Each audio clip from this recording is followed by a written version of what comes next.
You like the background, do you? Yeah, Philadelphia position. Well, I just quite like those kind of endings. A bit like you, really. Maybe we're too similar, really. Maybe. Yeah, I mean, I've got no idea what I've done with this streaming thing, but we'll carry on regardless, and hopefully get some, still get people viewing. But it wasn't too clear what I was meant to do. Oh well. I'm very busy at the moment as well. I'm running a tournament for the first time tomorrow. Oh, that's exciting. Yeah. So looking forward to that. I say looking forward to that. I mean, nervous about it as well. Yeah. Well, I don't know about nervous. It's also just a lot of hard work as well, and people come in at the last second as well. What event is this that you're organising? It's the Staffordshire Junior Championships. So I'm in charge of that now, and very good. Trying to make that work. Right, are we on the women's section or the open section now? What did we analyse last time? Losing my marbles. I cannot remember. I think we're probably back to the women now for round 6 because we started on round 1 with the open.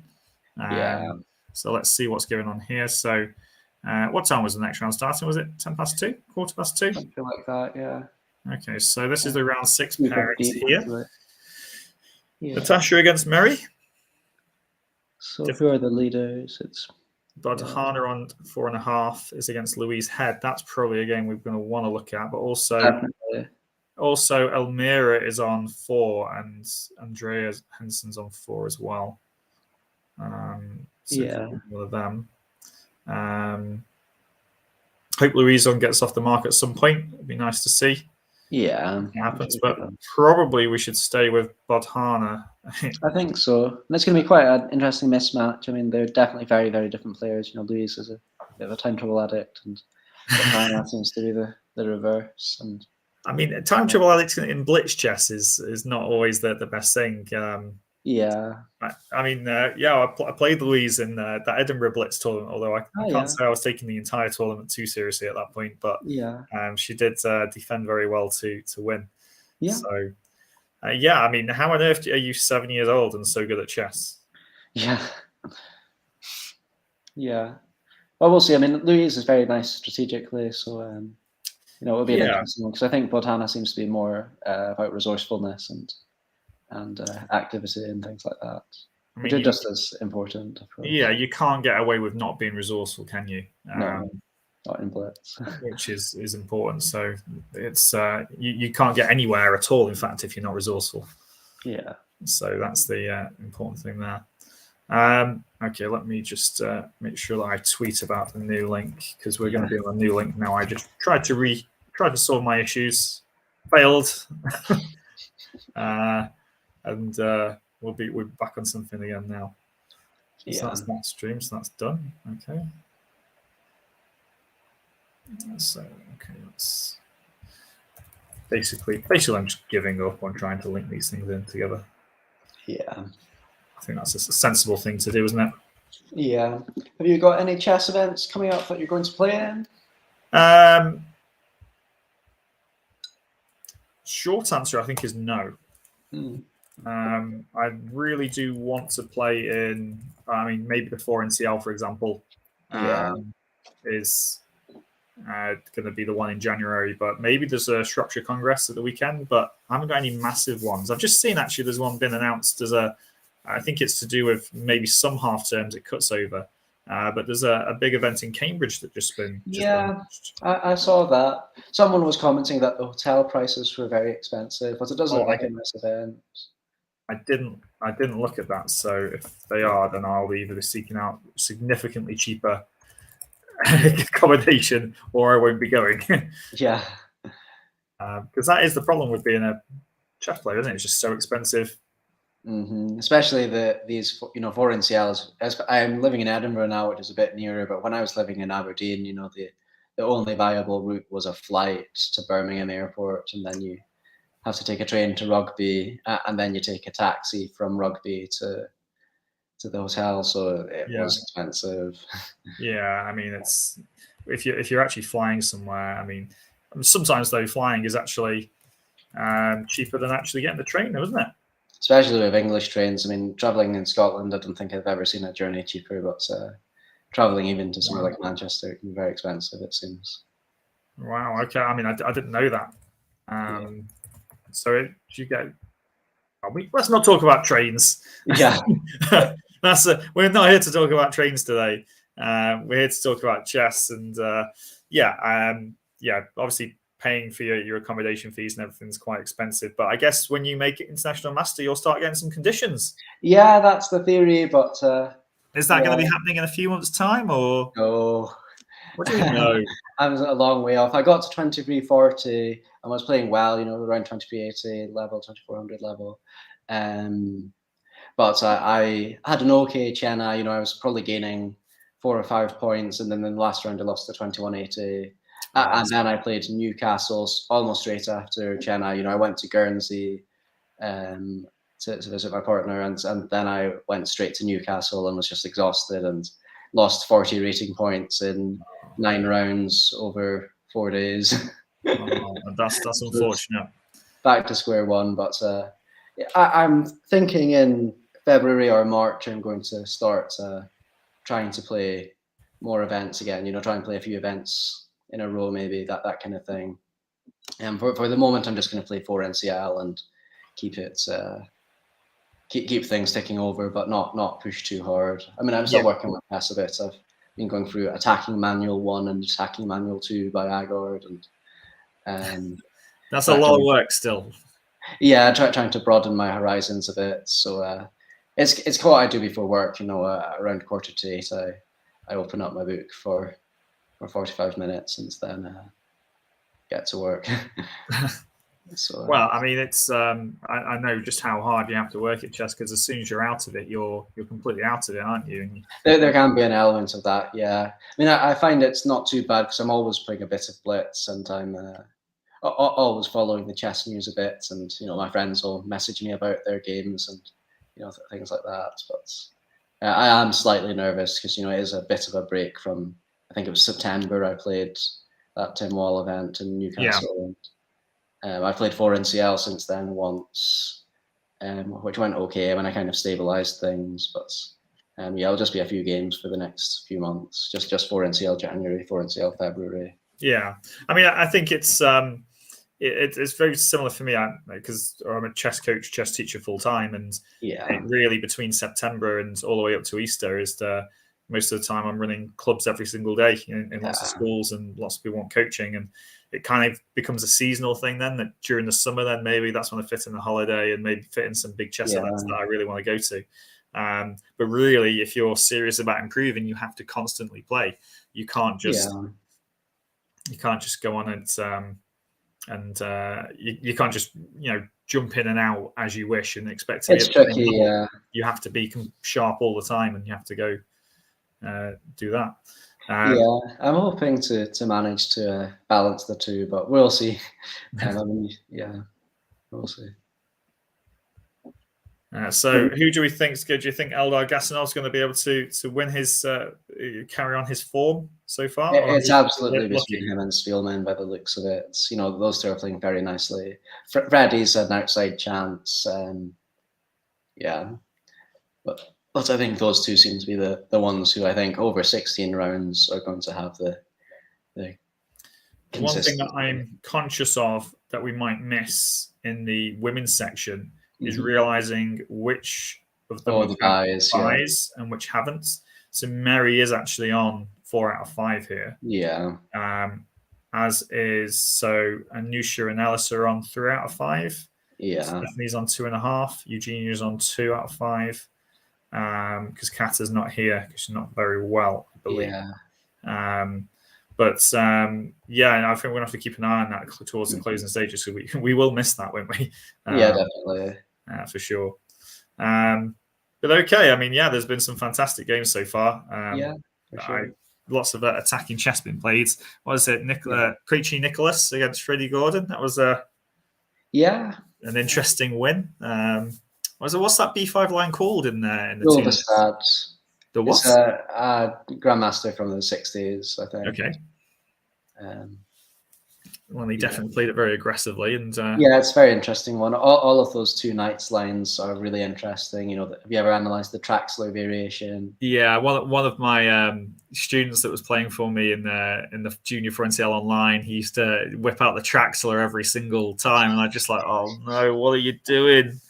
Please no! And he just loved it, absolutely loved it. And it's just like, I just want to stay as far away from those kind of openings as possible. Just give me a nice pawn structure, let me get my pieces out slowly, and then we'll play an end game. Yeah, let's do that. Yeah, I don't know. I mean, were his opponents taking with the bishop, or did some of them take with the knight? So I can't remember now. Yeah. It's the junior for NCL online. And, you know, they Yeah. were playing. They had 10 minutes on the clock, but the games were okay. they'd only used a minute, if that. So even though you tell them to take the time, they still don't take the time. So It's probably quite a good line to play against that then. yeah, it probably is. I think the taking with the knight is actually just unclear. You know, I think black is probably fine. You know, sacrificing the rook on move 5. Yeah, possibly. Yeah. Right. I need to just get rid of something off chat, actually. How do I? Oh, yeah. How do I get rid of that? That sounds like a good idea. But how do I actually get rid of it? Oh, there must be a way to do like a report. So You'd think so, wouldn't you? You really would. Maybe I've got it in my settings somewhere that allows this to happen. I don't know.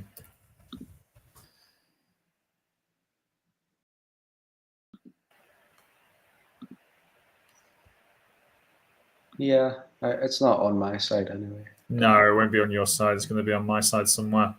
Like right-clicking on the thing.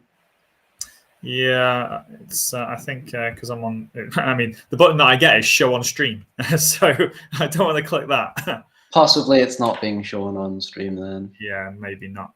But let's just hope that that's the case. No, it is at the moment. So how can we get rid of that or report that person? Remove reports.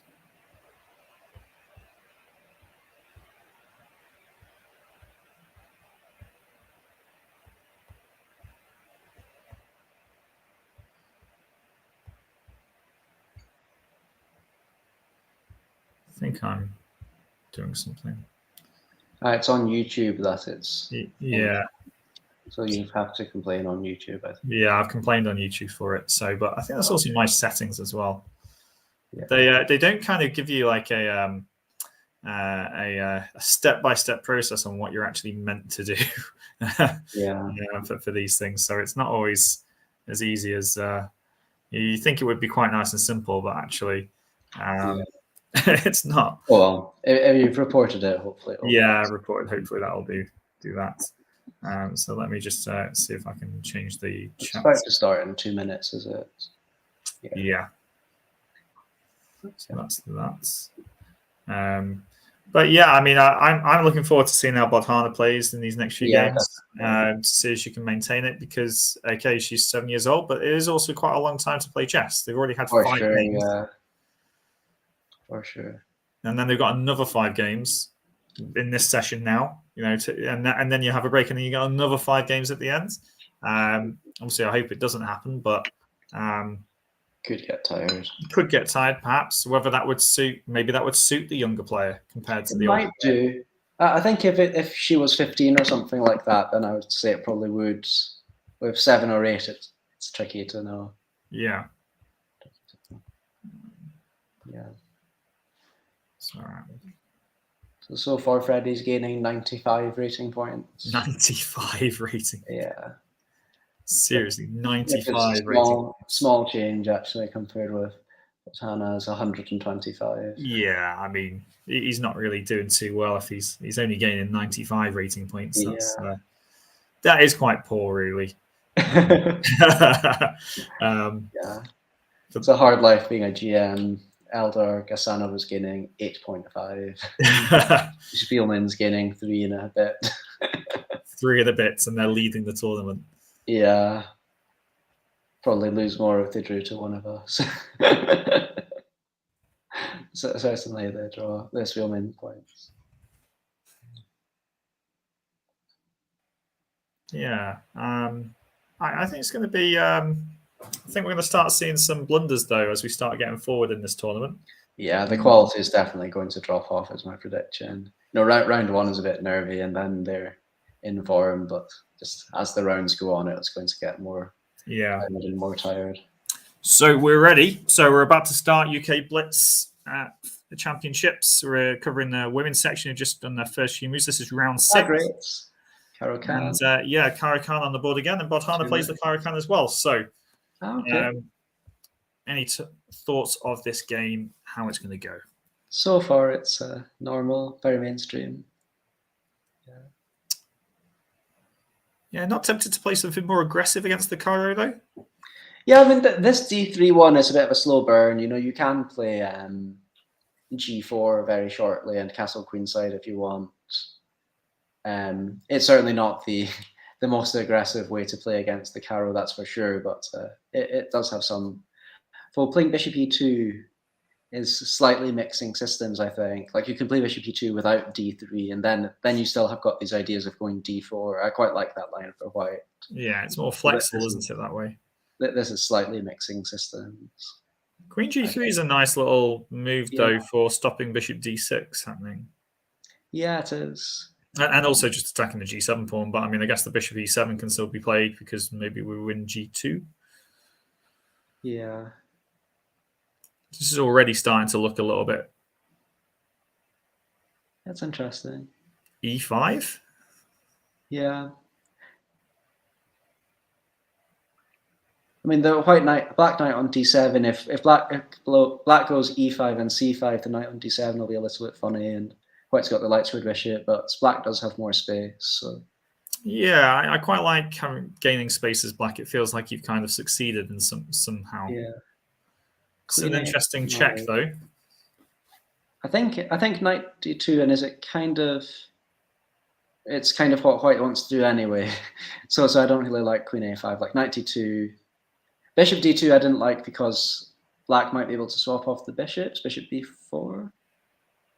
Okay, queen B6 is also interesting, provoking B3 and then go for this bishop B4 idea. Yeah, I quite like that play. Yeah. Those dark squares are going to be very weak, aren't they? But like we said before in Bodhana's games, so long as she gets towards 30 seconds left each with no material down to make it easy. Yeah, it'll suddenly be a bit of a... Louise hasn't played Bishop B4 yet, has she? No, she went H5. It's interesting. I mean, maybe she doesn't want to give up G7. It's understandable. So what, Bishop B4, Queen takes G7. What, Rook G8? Yeah. Which I thought looked pretty decent. A5 is also... Yeah, you can tell someone's been reading Game Changer. A5 and H5. Yeah, these pawns don't get very far nowadays, do they? Though, because everybody's blocking them. Well, I think in this case it's quite lost out a bit for playing A4. I think like Bishop B4 looks much more tempting. Yeah. Or with G6 involved, I mean, yeah. You can't play A3 now, can you? And so these holes start to appear in white's but position. Now white's able to move the bishop. So Louise has clearly done her homework on this opening line, hasn't she? White could have moved the bishop takes b4. I don't like really. White could have just moved the bishop to g5 or something and left the bishop on b4 floating. Yeah. And I'm also not quite sure about a takes b4. Yeah, I was thinking queen takes, but then I guess she's going to hit this c2 pawn until. Knight c4, and this is she's missed this is not simple anymore. This is looking nice. E5. E5 F4. I think it's all a bit sus. Oh no. King F8. King F8, King G7. Oh, okay. Castles. Yeah. But E5 now, and then can we take on H5? Yeah. That was looking so good until. But there might still be B5, so it's. Yeah. It's not 100. I still am not trusting black's position though at all. Yeah. I mean, I guess e5 allows knight d5, so we shouldn't really. Natasha Reagan's position is very cool. Let's have a little look. What, for her or against her? I'm not sure. There's a rook on g6, which I think now that I'm counting the pawns and the I presumed black has sacked a piece, but they haven't. But they haven't. So oh no, it's looking very dangerous. Yeah, I mean, like we said, put a rook in front of your opponent's king in blitz and to watch them crumble is very easily done. I guess she's still got chances here, though. It's quite active. Yeah. I'm not saying, I'm just thinking practically. Yeah. Maybe knight f8, knight e6. That should be. Well, yeah, I mean, it's still a random position where, one side could make a big mistake. Yeah, this is also a good plan. Knight f6, knight g4. Simple and effective, isn't it? And yeah. Probably. Yeah, I'm not sure what Natasha's going to do here, though. She needs to generate something, but I don't know how it's very hard to imagine what you can do to create counterplay. And that's the problem. You need to put pressure on your opponent. Yeah, maybe king f1 and knight f3 is the way to try something. Yeah, okay, or try and well, I think black might even just be able to go knight g4. Well, that would have been a blunder. Yeah, I nearly blundered the game there with knight g4. So. Yeah, but knight g4 here should be. But then knight f3. Yeah, so maybe this knight f6, knight g4 wasn't as good as the knight f8, knight e6 stuff. I guess Natasha's just going to say, if you don't checkmate me, I'm just going to keep taking some pawns on the queen side. Yeah, that's very or put my queen down to c8. Yeah. Queen h3. That's risky. Bishop f3 next.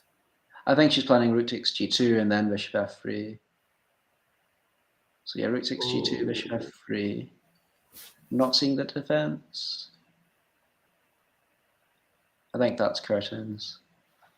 Very nice. She's got bishop f3 this way around. Okay, this is also just as good. I didn't realize that. Sorry. Maybe even better. Rook takes g2 is a bit more flashy. Yeah. Well, I just look at the most forcing move first. That's something I've trained myself to do. Any other quite interesting games? Oh, but Botana's one's got really weird again. Louise is off a rook now. Okay. I didn't think this was going to be an interesting mismatch. When you've got two very, very different players, then it gets interesting. So this is game over then. Yeah, less interesting now. I don't know. I think I'd have played knight f8 there. But yeah. Because the queen could potentially get perpetual here, can't it? Oh wow, that has. How she blundered perpetual? This is not a perpetual. This is not a perpetual. Why not? This is mate. Oh what? What? Wow. What just happened? It's like invading Russia in winter. Being in time trouble against Botswana. It's knight f8 here surely just keeps everything together. It's very understandable not to do that, though. I have every sympathy. Oh no! Ouch! That was a very easy mistake to make. My gut instinct would have been rook a1 too. My gut instinct was knight f8 and just either one I'd have lost. Oh, or knight takes f6 is maybe another one. Knight takes f6 too, because then there's no mate threats. So yeah, just do not get into time trouble against Botswana. Botswana showing resourcefulness, as you said before, is off the charts. And Mary did beat Natasha, so we've also got. We haven't covered some of these other players. This rook b6 check, and that looks like that should be winning, doesn't it? Yeah. Game over. So what about Stephanie versus Lindsay? I'm not sure to see with their surname. So Elisa against Andrea. That'd be more interesting if I had an extra pawn, but she doesn't. This is an interesting game, though. Who's this? Elise versus Camilla. That knight is it nearly checkmate after bishop takes c3? It's going to be game over. Has white got some checks? Rook d8 check and then rook back to d7 perpetual. Yeah, but you. Yeah. Or maybe you bring the king on h7, bishop g7, perhaps. Yeah, that's what's happened. And then you've got double check with rook. Yeah. Oh, checkmate. Very nice. Game I'll over. go that way. I was going to go rook a1. But Yeah, nice finish by Camilla there. Unlucky, Elise. Yeah. Is this game Anusha versus Louis-Jean? Looks like Queen. just a queen blunder, maybe, or something. Yeah, so something happens. Loses one. What game were you talking about? Stephanie Oh, versus this one, I was Lindsay? kind of interested in it. You know, you'd think that white's quite a bit better because of the passed pawn, but I wasn't sure if it was. Yeah. So slightly surprised it's been agreed a draw, but you know, you'd think that higher risk player would play this on. But I guess Black's pieces are quite active, aren't they? Yeah. There's nothing. Yeah. Whereas White's rook and bishop are kind of defending the pawn on f6 and not doing I'm not much. really seeing the counterplay for Black though, so I think I would still try this. You know, a4, move the bishop to the king side. I mean, I'd be thinking rook f5, rook g5, rook g7. That also, yeah, that was also a very, very serious idea. It's difficult to see that. It took me a few seconds to see how to attack that pawn because you can't get to e7, can't get to h7. So maybe rook f5, rook g5, and Black just plays rook h7. But then maybe you can start moving your h pawn up somehow as well. Yeah, I mean, Black does have this idea of going rook e4, and if you go king f3, then rook e1, and it's... Yeah, there's a lot of checks there, isn't there, in that position? So fair enough. Yeah, each one's probably... Are all these games finished then? Most of them, I should imagine, around 6 are towards the ends. So that's finished for... That should be finished, yeah. For Anita, Badhano, unlucky. So Almeria versus Andrea, unless time's come into it. Yeah, that could happen, you know, if one side's a slow mover. Maybe. Yeah, so Almeria might have fumbled there, but we don't know. Alice obviously lost that game to Camilla, and Anusha beats Louison. So we're just waiting for those results to come in. It's obviously there is a bit of a... Sometimes the clock does some strange things. Yeah, so we could perhaps have a quick look at the Open, I guess. Yeah, of course, yeah. Lots of drama, though, you know, very interesting. Okay, so this that was the previous round. So. Previous round, so we go to round 6. Yeah. So Freddie did lose to the current leader, Eldar Gasanov, who's 6 out of 6 and running away with it. John Spearman kept up, though. Nicholas Koichi. Yeah, can we see those? And there was also the GM clash, Hebden Gormally. Okay, well let's just have a look at Hebden Gormally then, or Gormally Hebden, shall we say? And apparently it was a Black win. I think he's just realised he's blundered a piece. Yeah. Okay. So e4. Hebden sticking to his classical repertoire. Yeah. We're probably still in theory around. I wouldn't be surprised if it's still bog standard. Yeah. So this is an interesting kind of endgame here, isn't it? For sure, yeah. I generally choose Black in these kind of things, but I'm quite a structural person. So, and he's just blundered a piece. Queen takes c4. Yeah. It's not Danny's day today. No, it's not Danny's day today, but hopefully it'll entertain us with some nice tweets. Good to see 2 players playing down to King v King. Yeah. As well. I like to see that. So can we see this? Oh, okay, still playing, yeah. That's finished. Yeah, Johnny Payne's won. But it did look like it might still be playing. And who did you want to look at? John Spearman's game? Yeah, I like scenes. And it's a rook end game, so we have to see it. We have to see it if it's a rook end game. Is that the Hamish law, is it? Yeah, pretty much. Okay, so one knight f3 for a change. Oh, okay. Yeah. Is that just all over already, or is it me? Objectively, yeah. So I'm surprised it got to a rook end game, really. But I guess with Blitz, and you know, if the guy's a good Blitz player, which he really is. Sometimes you can just be lost so quickly and just struggling from then on. And against John Spielman, he's not going to mess up from here. No. And he just keeps pushing, doesn't he? And over. Okay, not too exciting. Rook c2 check coming next, and then King b7. Nice little victory. So obviously this was a crunch match. I guess if Freddie wins this, he would have caught up, but things went very wrong for him. So that's Sicilian. 4 knights. Yeah. the standards. I don't know any theory here, Hamish. No, I'm a bit out of my book as well with this stuff. Quite aggressive from Eldado. For sure, yeah. Very hard for White to play because he's not, Black's got this obvious plan of building. Yeah, so you just look at these moves: Bishop E3, Bishop G5, Bishop D2. It sounds like where's White's pawn breaks, and even though Black's got this structurally bad pawns on C6 and C5, that's got a lot of space. So this is why Freddie was struggling. Yeah, so he's done a good job to sacrifice this pawn. I think that was a clever idea. Yeah. Now it's a lot more, I'd be much... particular bishop's opportunity, but he just keeps going forwards. Now it's just looking horrible, isn't it? So this week, yeah, okay. There's a piece gone. There's a pawn gone. Yeah, you're not winning this against it, yeah. It's just moves like this, though, I think, that are so important. H6. It's such a simple move. It doesn't do much. That just shows that you've got the presence of mind to play a move like that. Stops any back rank nonsense. Professional. Professional player. Take no risks and just win the game. Yeah, nice play.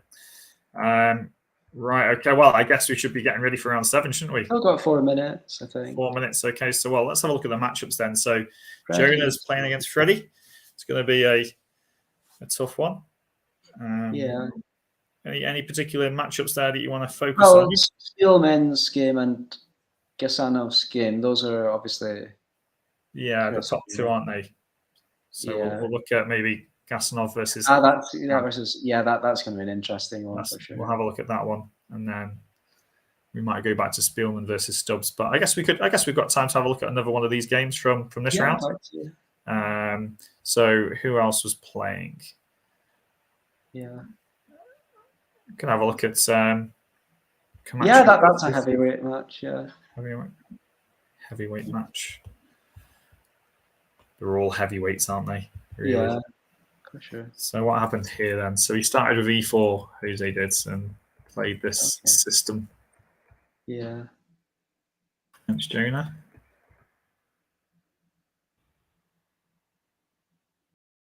He just lost a load of pawns there, or was it me? I think he's... Yeah, I don't think it's deliberate, put it that way. But exactly how good it is for Black, I'm really not sure. Yeah. There's a pawn up, but there's still lots of play. Yeah. Nice position for the queen, but it gets it back. But bishop versus knight as F4 coming. Yeah. What's your assessment here? Well, rook d2 is what I play with the idea of f4 and knight g4 and rook takes c2 as a cheaper. Yeah. So rook c8 surprised me slightly, but I guess it's a bit more sensible. Well, I just need to take a call from Nigel, who's actually in charge of this. So just give me a second. I'm just going to mute myself. Sure. But yeah, interesting games.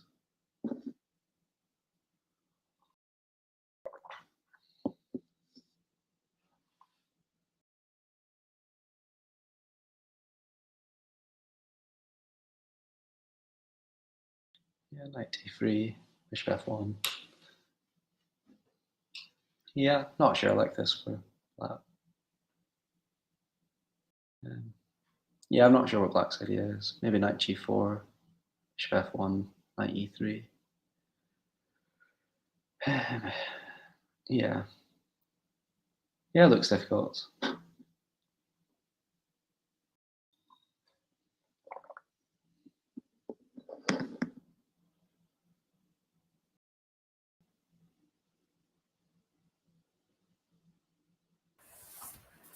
Yeah, everything's going fine. So, sorry, Hamish, what was the... No, I was just trying to work out what's happening here. I mean,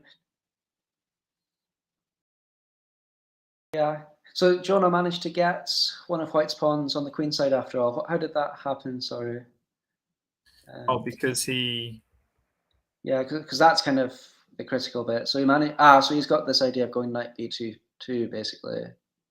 And then, yeah, rook a3 doesn't look very nice, does it? Oh, you can take on a4 anyway, can't he? Because the knight on b5 is hanging. So that's why he does this. And I don't know how he wins it, though, still. But then again, I guess... Because it's outside pass pawn, Black is a bit better. So I don't think White should have traded the rooks, because with rooks on, the outside pass pawn's not really such a big deal, but with rooks off, then suddenly it's more like a pawn endgame. So yeah. Played on for a few moves as well. Yeah, well, it's Blitz. Nice. Why not? Why would you? I suspect he's a bit, he's had a tough event. So. Yeah. Well, I mean, we're not even halfway through, so tough event so far. You think about it like that, and well, we haven't actually got. If you're not even halfway through an event, how can you say you've had a tough event yet? You can easily spin it around and still easily lose it. So hopefully that would be good for us. So I've actually been sent some pictures as well. So remind me after this round. I'll download some of these pictures and hopefully share some. That would be nice. So it looks great, actually. Some of these photos. So hopefully we'll put them on the. I'll try and round 7 started 16 seconds ago. Right. We got something on the board as well. So a Catalan, excellent. Oh, not a Catalan. Let's see what's going on. Yeah. E3. Yeah, people are playing this more and more against me in Blitz, I'm saying. E3. A6, okay. Yeah, I had this once as whites, and A6 is definitely a very decent way to play. But it's a little bit of a waste of tempo against B3, but B3 is not exactly the, most critical setup. Knight coming to D2 as well. I mean, yeah. I was very embarrassingly high rated when I realized that a knight on D2 is still dim on the rim.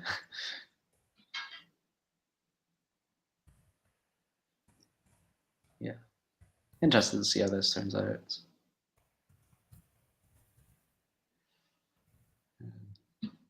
I'll just get the other games up on my screen just to see if there's anything. Yeah, sorry, I'm just also trying to deal with the chat issue as well, just to make sure that they disappear, and how to turn that off as well, because that's Hebden's playing his Hebden variation of the Queen's Gambit. That's Hebden variation of the Queen's Gambit. Yeah, we'll come back to this game. Maybe Gasanov hand. Yeah, let's flick through some of the others as well. So John Spielman, just very quickly. Yeah, so that's an interesting line as well. I presume that's was that B5 quite early on? Yeah, B5 early against Knight F3, which is quite surprising that G2 hasn't been played yet as well. Is this bishop on D5 a little bit suspect? So that's why. He's quite happy to take it off against Ollie. Yeah, I think John's really happy here. English GM is playing black. Yeah, I mean bishop B4 check as well as easy developments. So Ollie stuck to the pieces there, looking a little loose. We've also got Queetro against Johnny Payne. What has happened here? Yeah, what's that? Oh, but Black White was a rook down, so now he's getting. Should we just go back through the opening here? Queetro Nicholas has played some interesting stuff. Yeah, I think this time it's risky, but yeah. Johnny Payne's not going to back down from this, is he? This is the system that him and his dad both play. Okay. But no, this is just a piece, isn't it? Queen 6 and and Johnny Payne's just going to be winning. Yeah, also Queen E5 check if you want style points. Style points. Well, yeah, the queens. So Queen E5 check and it's game over. So yeah, he plays it as well. He gets style point for the round. Yeah, very nice. Okay. So that's just over. Okay. So let's have a look at another against game. Those G6 systems. You really should castle queenside if you want a nice edge. So we got this. Must be Gormally. No, it's not Gormally. Mandar versus Alfie. Oh, but this A5 pawn is a bit weird. So I don't think it's a very good version. So they need a few more moves in that one to see how it's going to play out. I think it's going to be good for black. But Jacob versus Danny. Yeah. Okay. So this one's an interesting one. If there were no rooks, then Danny would be completely bust. But here, I'd rather have Danny in general. Central control. You can block the pawns. I like black. I'm not sure it's objectively better, but I do like black's position. So that just having the two rooks, it's like Benko style. Do you think he's happy to swap queens there? Yeah, because they're having the center pawns is an endgame advantage. Oh, he's winning a pawn though, isn't he? So yeah, but this is just very nice for black. So Danny knows what he's doing in that one. It's just whether he can convert it. Yeah, I think he will. It's just such a nice position. And then this is a very typical kind of. I think I've even seen Hefton have this kind of position before. Yeah, look at that bishop on B7. It's terrible, yeah, exactly. Can we just see the opening? I just want to confirm that it was Hefton's line. I think it is. Like, can we just very quickly like move 5-ish? Like, does he put his knight on d? Ah, no, it's not quite that. It's okay. It's a slightly different thing. Although he plays this one as well. I was thinking it was this line where Captain puts his knight on d2. Yeah. But, yeah. This is the Alpine's idea in the Queen's Gambit, the knight e4, knight g3 thing. Some good activity. I quite like the rooks on c5 and the dark square control here. This is going to be a model game, definitely. Yeah. Study if white wins. So you could put this game in a book about how to play against the weakness on c6 and yeah, that's control the dark squares, and then that's it, isn't it? Yeah. So that'd be good. Yeah. Okay. So let's go back to the main game then. I guess. Or well, we could actually just have a quick look at a couple of others. Charlie Story against Jose. Yeah. Jose's got a bit of an attack going on here. Yeah. Just a little bit of one. Yeah, just a bit. Charlie's going to be under pressure there. It's just over. Oh, that's over now, isn't it? So it's game over. Queen's pinned. Can't do anything else. And then just to look at your colleague. Ah, yeah. Freddie against Jonah. Just some sort of Sicilian or King's Indian. Yeah, it's an accelerated dragon. Okay. Freddie plays this kind of thing a lot. If the queens were on, I'd be a bit nervous as black, but with the queens off, I think Freddie's going to play a nice game. Yeah. Okay, so whether he wins or loses, but he'll get a nice game. We'll switch back to Gasanov Han. Oh, okay. Is there activity here, or is that bishop trapped? I think the problem is the queen's coming to f3, so it's just a piece, unfortunately. So he made that look very easy. How did he make that look so easy, I wonder? I mean, so it's definitely not. I'm pretty sure if I played black, I would get thrashed. But so what actually happened here then? Yeah. So I guess the a6 was just a lost tempo against the system. I thought it shouldn't have looked so good. But yeah, okay. So he's just underestimated this whole c5 thing. So c5, and it's a gambit. I guess he could take on c5 and then take on d4 maybe. But he takes back on with the queen on d4, threatens mate on g7. The other thing is you can just play a3. So I think he just missed it. So black had to. Does black have a way to keep the piece actually? Well, after a3? After c5. c5, I don't know. Because a3 is next. So that's very nasty. So it's just a trick, basically. Yeah, just a trick. But these tricks all count, don't they? And you get this position here, but white's a piece up and a grandmaster, and you'd expect white to convert this relatively easily from here. But, Yushin's got his pieces there around the white king. That's what you want to see. Yeah, how did that happen? How did that happen? It was quite quick. So because he got his knight to d5, really, didn't he? Because of losing the piece. And the queen out to g5, and now a knight and f4. Was it Gasparov said it's worth at least a pawn? So yeah, knight f5, you'd call it. Yeah. We get f6 in to kick this knight away. Rook f5 with tempo. Knight h3 check. Are we live now? We are live. I think black's check on e6. He's got some counterplay here. Yeah. Should he have taken on f2 earlier? Queen f3 mate threatened.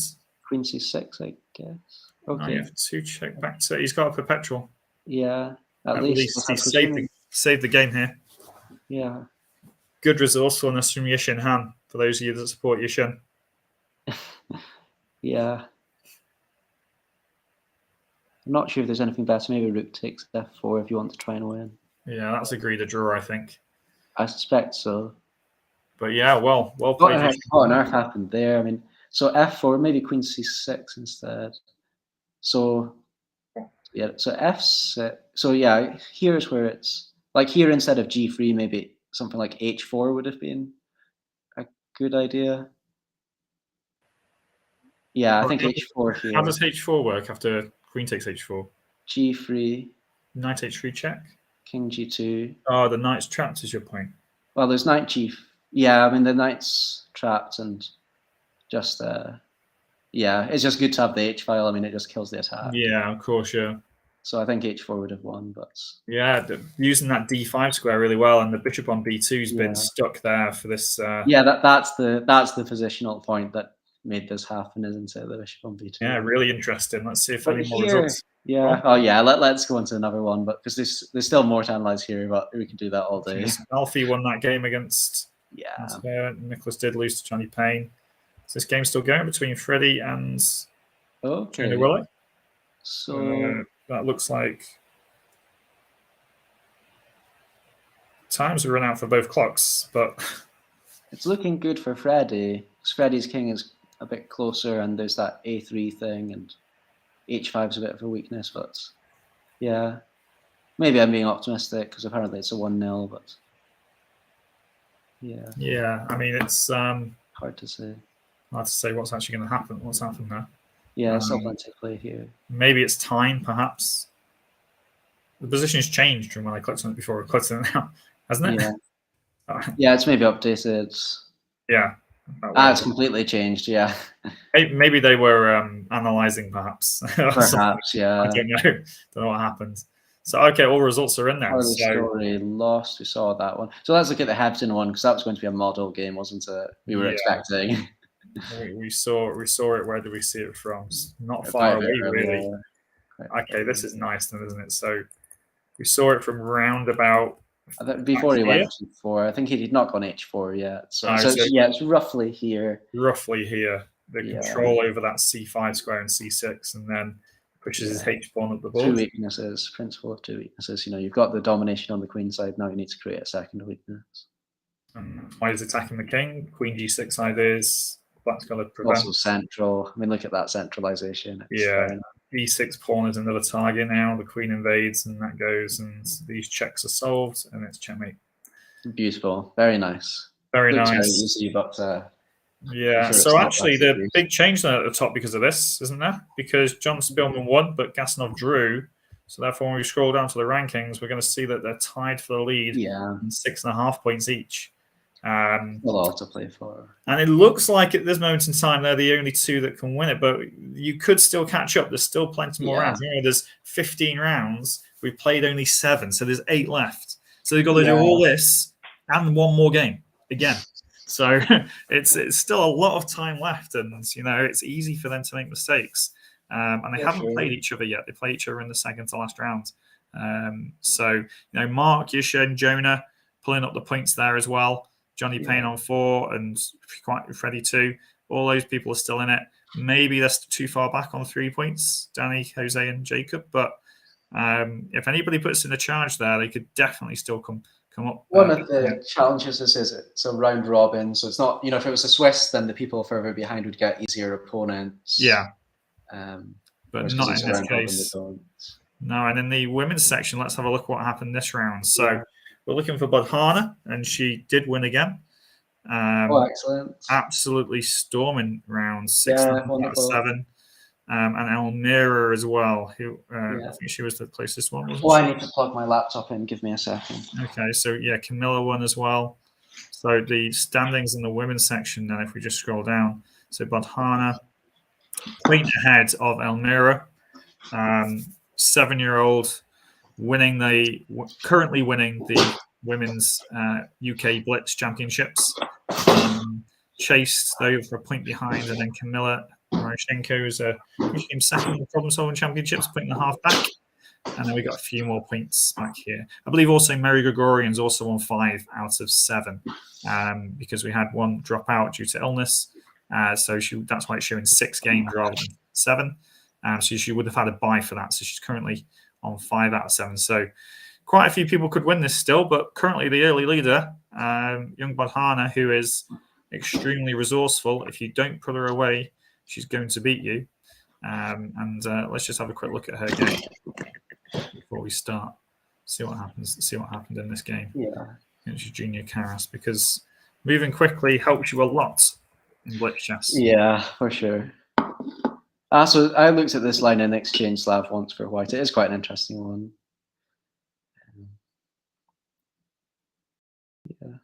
She likes those double F pawns. Like from the Caro as well. Yeah, exactly. This is just a little bit. I wonder if she plays that very cool H5 line in the Exchange Caro. Bet she does. So, okay, we've got another end game. We're always getting end games. Oh, she's going to win this Rook and 4 versus Rook and 3. That's nice. I'd put the Rook on A2 here if I was white. Yeah, somewhere on the A file for sure. And she probably should have put her pawn on H4. Yeah. But I don't think it's that much easier to defend this than it is a normal 4 versus 3. king takes was slightly surprising. It's not wrong, you're still drawing, but yeah, I mean, maybe, yeah. How does she win this? I mean, obviously it's blitz, so anything can happen. But now you can see how black can make progress, can't you? Mm-hmm. And again, forward. Still drawn, but that's not drawn. That's not drawn. You can try and hope for some sort of stalemate here, but unfortunately it doesn't exist. But yeah, wow, what an endgame. That shows maturity for sure. I mean, very nice. I tell you what, if that was a normal game of chess, Hamish, I'd be offering a handshake for a draw quite a while ago. I wouldn't. You definitely got your chances in those 4 versus 3s. No, I've lost them. I've won them.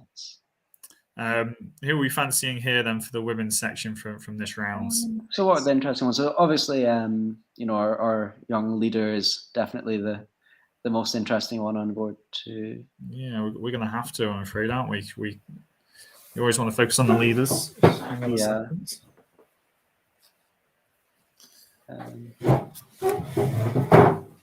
So yeah, interesting. I'll be interested to see how this all plays out. I wonder what their appearance are like in the Open as well. Yeah, how's Mary's tournament shaping up? So she was towards the top as well, actually. So she's got 4 points. So this is still a top clash. For sure, yeah. Yeah. When does it start? 2:50. 4 minutes. 2:55. Oh, okay. In a few minutes' time. Okay, so I can maybe have a look at some of these settings on this. Yeah. I can, but wherever I click, it doesn't seem to give me anything. Yeah. So, have you ever played? How many Blitz tournaments have you played in before, Hamish? Not many. I find them a bit stressful. With classical, when you lose, you get a little bit of time to process before you resign, and you don't have a game immediately afterwards. So, with Blitz events, you just, you lose a game and then it's over straight away, and then you have to play another one in a few minutes. So I don't like it that much. So personally, I love watching it. One of my favorite events to watch is the World's Blitz, but playing it's a bit stressful for me. I mean, watching this one has made me a little bit hungrier to try it again, maybe. But yeah, I think I played a Hastings one back when we first introduced the FIDE Blitz tournament. Yeah. And I played one in London Classic once. So those are the ones I remember. Oh, I organised one when I was the Scottish coach for the Glorney. That was a lot of fun. It was the Scots and the French, because everyone else was able to travel back on the day, but we still had to stay. So yeah, most of the players did not speak English. I did not speak French. Really? Wow. So that's going to be difficult then if an issue arises. Yeah, I think everyone was very good. We played, I think we did some sort of, we split them into teams and then do an all play all that way, so that you didn't have to do the Swiss pairings. We didn't have any software or anything like that. And then I also played a couple of the events in the Blitz events. I think I won or did quite well at one of the Blitz events at the Glorney when I was a coach. You'd hope, because I'm one of the coaches, but with all these juniors, it's tricky. Yeah, they're just so quick as well. It puts you under pressure, and then you're steaming. You've got a nice positional advantage that you'd normally just convert very easily. And the next thing you know, you're down to a minute left on your clock, and you're like, hang on a minute, I need to panic here. I think I was quite savvy for that one, because there were 2 Blitz tournaments in the same day. So I just went and had a nap instead of playing the first one. So then I did very well in the second one, because everyone else was exhausted, whereas I was just blitzing out my moves. I did mention, didn't I? I got some pictures come through. So I'd like to see that. Let me see if I can try and somehow load those in.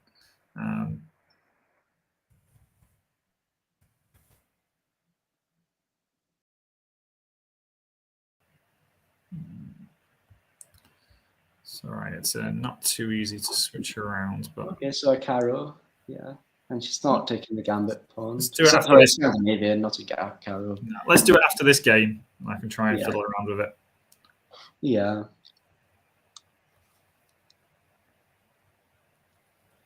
Yeah, White's just been doing very sensible things. You could have gone into some very weird gambit, and instead she's just centrally placing her pieces.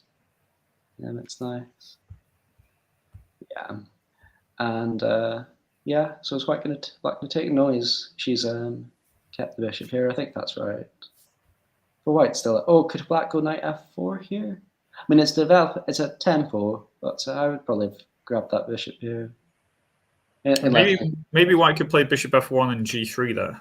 Yeah, that's what I was just realizing. So it's not simple, but after bishop f1, you could always go back, whether you want to draw or not. That seems a bit suspect. G4 and then bishop g5. Yeah. Is g4 bishop g5 just winning the queen? Well, they don't have to move the bishop. Yeah, of course, but she's gone bishop. This is the same thing, basically. Although this time around, at least you can get 2 pawns. Like queen f5, and take. So whether she spots, if she spots it this early, then wow. I'm sure she will have. Yeah, well, because where the queen goes, you then see g4 very easily, don't you? Yeah. Maybe even as Black could take on f3 to try and make it random. I mean, what, to get 2 pieces for the queen? Yeah, at least it's a little bit weirder. She's going to go for the 2 pawns, though. I think I'd go for the 2 pawns personally. Yeah, I think that's probably true. Probably correct. But this is what happens though in blitz chess, though, isn't it? You play some simple opening moves, and here taking with the queen on f6 just looks like a natural thing to do. And next thing you know, you're losing a piece. Yeah, I think playing simple chess in general is a bit underrated. Yeah. If you avoid making mistakes, it's very hard for your opponent not to do that. Yeah.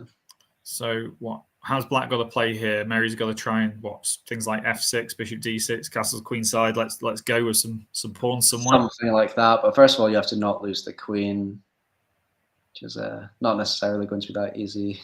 It's the h4 and bishop d3 type things. I mean, White's just being very sensible and just pieces in the middle. But the next move, castle queenside, rook g1, it's very scary. I personally would not have gone f6, I think. But I'm really not sure what I would have done. It's a difficult position. But I'd want to try and extricate my queen somehow. Maybe queen g6 and hope they don't go knight e5, bishop h5. What do you think about this knight takes bishop move? I'm not really liking that. Yeah, in a bad position, all moves are bad. This is true. Yeah, we can put that as a Hamish quote. I think in a bad position. It's not mine. I don't remember who I'm quoting, but I think Boretsky mentions it. It's a thing. Yeah. But it's definitely true. I don't know why take the bishop so soon, though. I don't think the bishop's going anywhere. So yeah, there is definitely that, and now it's just obvious to attack e6, isn't it? Yeah. But at least we've extricated the queen. We've got a couple of pawns. I could imagine if you got to an end game, you could kind of blag it a bit. If you were Black, just hope for the best. Yeah. H5, G5, all those kind of good things.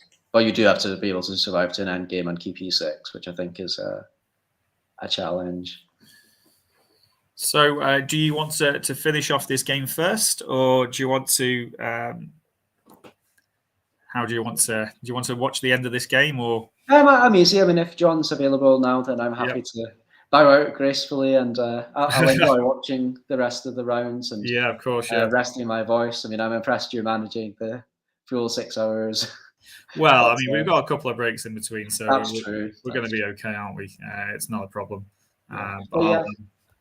Thank you very much for inviting me, and it's been a real pleasure. Really interesting games, and everyone's worked very hard. I think it's going to be exciting to see the open leaders chase, and also whether Botana can continue her storm through the women's sections. Yeah, like you say, she could get tired. She could run out of steam, but at the moment, it's not looking like that at all. Is it? Not looking like that at all. No, it looks like she's on junior crazy juice and just I don't know where they get steaming through the opposition just very, very quickly. So No, thank you very much for coming onto the stream, Hamish. And obviously, as things go on, I'll get better at managing things as well. So, no judgment here. I mean, I'm, I have no clue. So, okay. Thanks very much. I'll duck out now. Thanks. See you, Hamish. Bye. And so we will be inviting John Ems into the stream to come and help with the commentary and give you some good advice. So he'll be here hopefully in a few minutes' time. But just following this game between the current leader of the women's tournament, Bodhana, and she is won a piece early on and looks like it's going to be converted into a nice, easy win. But there's still 2 pawns there for black, so still some hope for Mary. Let's have a look what's happening on the next board. Give everybody a little bit of time. So Almira has got Eugenia in some time trouble in this interesting endgame. Pawn up, and Almira is going to be pushing there because she's going to attack the A pawn quite a lot. So still chances for Eugenia, but she's under a lot of pressure there with low time. Elise versus Louise. Discovered check just happening. Both very good players, capable of beating anybody. C-pawn's going all the way. That's a very equal game at the moment. Actually, where is this game going? Bishop takes A3. So black's gone outside past pawn on the A file, but those 2 white pawns on D5 and E5 are just absolutely... They are really good. They are very centralized, very well placed. Unsure what... well, with the queens off now, I'd be happier to be black. But with the queens on, I thought white was going to get some checkmating chances against the black king. I could go anywhere. Let's have a look what else is going on. Anusha versus Andrea. And Andrea's definitely got more active. Oh, she's got an extra rook. Okay, so that one's probably over unless time trouble hurts. Too much no, because she's swapping off all the pieces there, I believe. Yeah, that's game over. So Andrea's going to win that one. Camilla against Stephanie. Okay, so there's a queen on H8 here, or is it my mistake? So Stephanie's got an extra knight. Can she beat Camilla? She's swapping off the queens. The extra knight should easily win it for white here. Take with a rook even. I wouldn't be surprised if Camilla resigns there. And Lindsay against Louis-Jean. Unfortunate Louis-Jean, another loss. I hope you get something. But the extra piece, maybe running out of time there. So, okay, so this game has gone. Madara against Anita. Madara's got an extra rook. That looks like that's happened. And Bodhana is going to be finishing off this game against Mary. Piece up and managed to wrap up the extra pawns. So it looks like Bodhana's still going to be staying in the lead. And as we wait for John to join us, he's just actually here, actually. Hello, John. Hi, Jonathan. How are you doing? Yeah, I'm very good. Thank you, John. Good to have you on here. Have you been following what's been going on? I have. I've been following the last few rounds, actually. Yeah, it's getting quite exciting, isn't it? I mean, obviously, there's still a long way to go. This is round 8 we're on now, isn't it? Yeah, so we're just past halfway. Still 7 to go off this, so still a lot can happen. But yeah, I mean, the men's tournament looks like it's looking like a two-way thing at the moment, doesn't it? With John Spillman and Gazanov. Yeah, I haven't actually seen how they've done this round yet. We've just been focusing on the. Oh, did we just miss the most important game that was existing? Oh my gosh, they're playing this round, yeah? I mean, we say we've missed the most important game that existed, but actually, when you look at the game, they both halved out quite quickly. So the two leaders in the men's, the open section. That's important to note. John Spielman and Eldar Gasanov drawing. So they're both on, what is it, 6 out of 7? 7 out of 8. 7 out of 8. Yes. So we didn't actually miss much, actually. No. Probably a positive thing, to be honest, John, isn't it?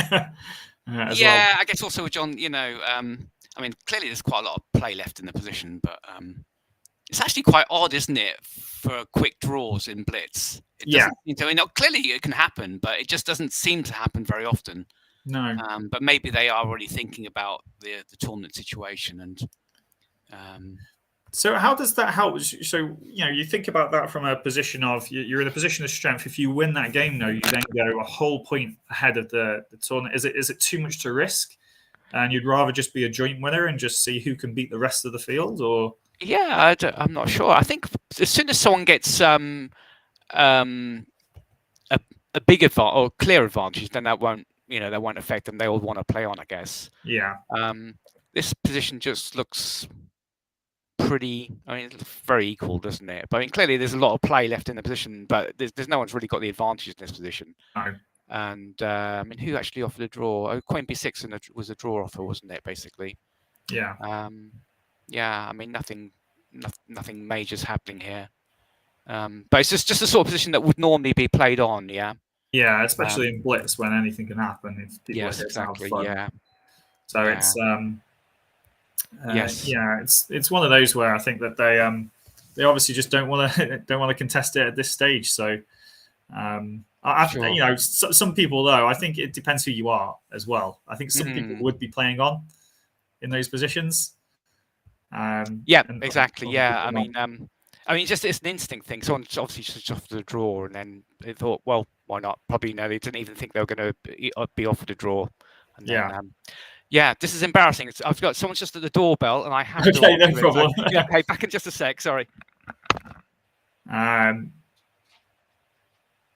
Yeah, sorry, Lawrence. Just seeing your comments as well about Badhana's game about Rook H4 trapping the queen. Maybe it does. There might be some checks there that maybe might have worked. Which is quite nice, actually. Let's just have a very quick look at that, actually, because it was a very nice game by Badhana, wasn't it? Maybe the move order could have been slightly better to win. Apologies, I'm back. No, it's all right. We're just having a. I'm the only one in, unfortunately. So, if they're knocking on the door without, you know what? Up.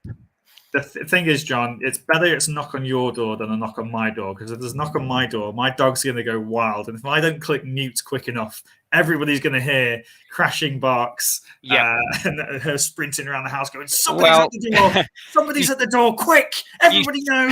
Somebody's at the door. And, you say that, but I've got the same problem. We've got a dog as well. And, all right. Yeah, she kind of sleeps in the afternoon, but then she kind of sort of like wakes up around about 5. So we'll see what happens. So this was Badhana's game, wasn't it? Yeah, there was a nice tactic here at this point. So here Mary just played Queen 6 Knight. And Bishop G5, yeah. Yeah, well, it's actually G4 first, we think is more accurate. Oh, G4 just that's actually winning the queen if the bishop retreats, yeah. Yeah, so you just win the bishop that way. So this is a little bit slight inaccuracy, but of course still technically winning. And then good enough, maybe there's a question here about can we trap the queen at some point? Thing is, White's a piece for 2 pawns up, but also got the advantage as well. Like with all the active pieces, it's Black doesn't have any really significant compensation here because White can just play in a number of ways. This actually traps the queen, does it? Yeah, it does. Right. Wow. I mean, I feel Queen G2 could have maybe been played. Okay, yeah, sorry, Queen G2. Or is Bishop F1 the end of the game? Bishop F1 the other way of doing it. Yeah. I mean, what did Mary really do too wrong here? That's the thing. I mean, it's nice. Well, apart from take it back on F6 with the queen, I guess. Yeah, but it looks like such a natural aggressive move. Of course it does, yeah. And clearly often it's a very good idea, especially if there's no bishop on E2, you put pressure on the knight. I mean, actually, in a blitz game, tempting to take with the G pawn actually to imbalance things. Yeah, of course, yeah. But we'll switch back to the open section now. Trying to load up these photos as well, which I think would be good to have a look at too, because we've got some photos from the event. So I'm going to be trying to working on getting those shown, but they're currently on my email. I'm just wondering how best to share them at the moment. So we can see these players in action. Just wondering what time's the next round starts and making sure that we don't miss it. Well, what's going on here? Because those games, they're actually... These are all, these still going on? They are, of course, yeah. This is oh, wow. To be honest, we've only actually really looked at the John Spearman's game against Gasanov from round 8. Yeah, but we haven't got much time until the round 9 starts as well. But yeah, Johnny Payne beat Oliver Stubbs here. That looks like it's over. Nicholas Quici Nicholas lost to Alfie, so Alfie's got a nice little win there. It's nice. It's a nice checkmate at the end. It is, yeah. Mandar Tamanka lost to Danny. Danny Gormali with a nice attack. Is it possible for Danny to make some sort of comeback? I mean, there's 7 rounds left. Yeah, I mean, the thing is, you're literally only just over halfway. Now, if he wins 7 rounds. Yeah, I mean, probably first place is out of reach, I'd expect by now, but certainly 3rd place, possibly. Well, with who's there, you kind of expect them to maybe score out the last 7 rounds, the form that they're on, maybe, let's say if they have a bad time, 5, yeah? Yeah. So that would only actually be 12, and if Danny wins all 7, then he would be on 11. He's on 4 out of 8 now, isn't he? Yeah. Okay, 4 out of 8, but that's 7 rounds left. It would be 11. You're right. Yeah, so that's only a point behind. So, and has he got to play them though as well? You know, has he actually usually played? So he's not actually played either of them yet. Yeah. So maybe. Yeah. So he'd have to beat both of them. Actually, that might be tougher for him. Actually, yeah. Well, in current form. Yeah, certainly some sort of comeback he could reach 3rd, perhaps. Yeah, I'm pleased for my Jacob Boswell's from my area. Oh, okay. So I'm pleased to see him getting quite a number of wins on the board as well. 4 is quite a good score, I think. I think he'll be very happy with that. Because very, very easily you can turn to these tournaments and not do very well. But also Alan as well. Wasn't he captain of the Olympiad team at some point? Alan yes. Yeah. I think he was, yes. Do you know Alan quite well? I think he'd actually, I met Alan, I think he might have actually been captain of the Olympiad team when I was coach of the women's team. I think I've actually been to him on one of these same events, but it was quite a long time ago, so I can't. But yeah, I've certainly met Alan. Yes. Yeah. Okay. Good. So who else have we got here? So Jose lost to Mark Hebden as well. Okay, so Mark's on 5.5 now. Yeah, he's chasing. He's the main chaser now. Okay, so you got Mark Hebden here. 5.5 points out of 8. Eldar and John Spearman on 7. So if he's yet to play if he's playing them, he might and beats one, then he. So he's lost to Eldar already, and he's lost to John Spearman. Oh, okay, yeah. Maybe that makes his running technically easier if he's got to play the leaders. Yeah, he's also played Danny as well. Yes, but I mean, there's no easy games in this. Of course, there's not. No. Everybody can beat anyone. He's got. Yeah, he's got Joe Willow next, which is going to be a tough one. Yeah, so okay, the run in there is definitely different, isn't it, for Mark than the others? But okay, let's make sure round 9. Round 9 should be starting. Is it 3:15? I think 3:15. Okay, so we've got a couple of minutes just to have a look at the pairings here from the open section. See if there's anybody there, John, that you fancy having a watch of. Well, Hebden against Willow, I think, might be a good battle. Yeah.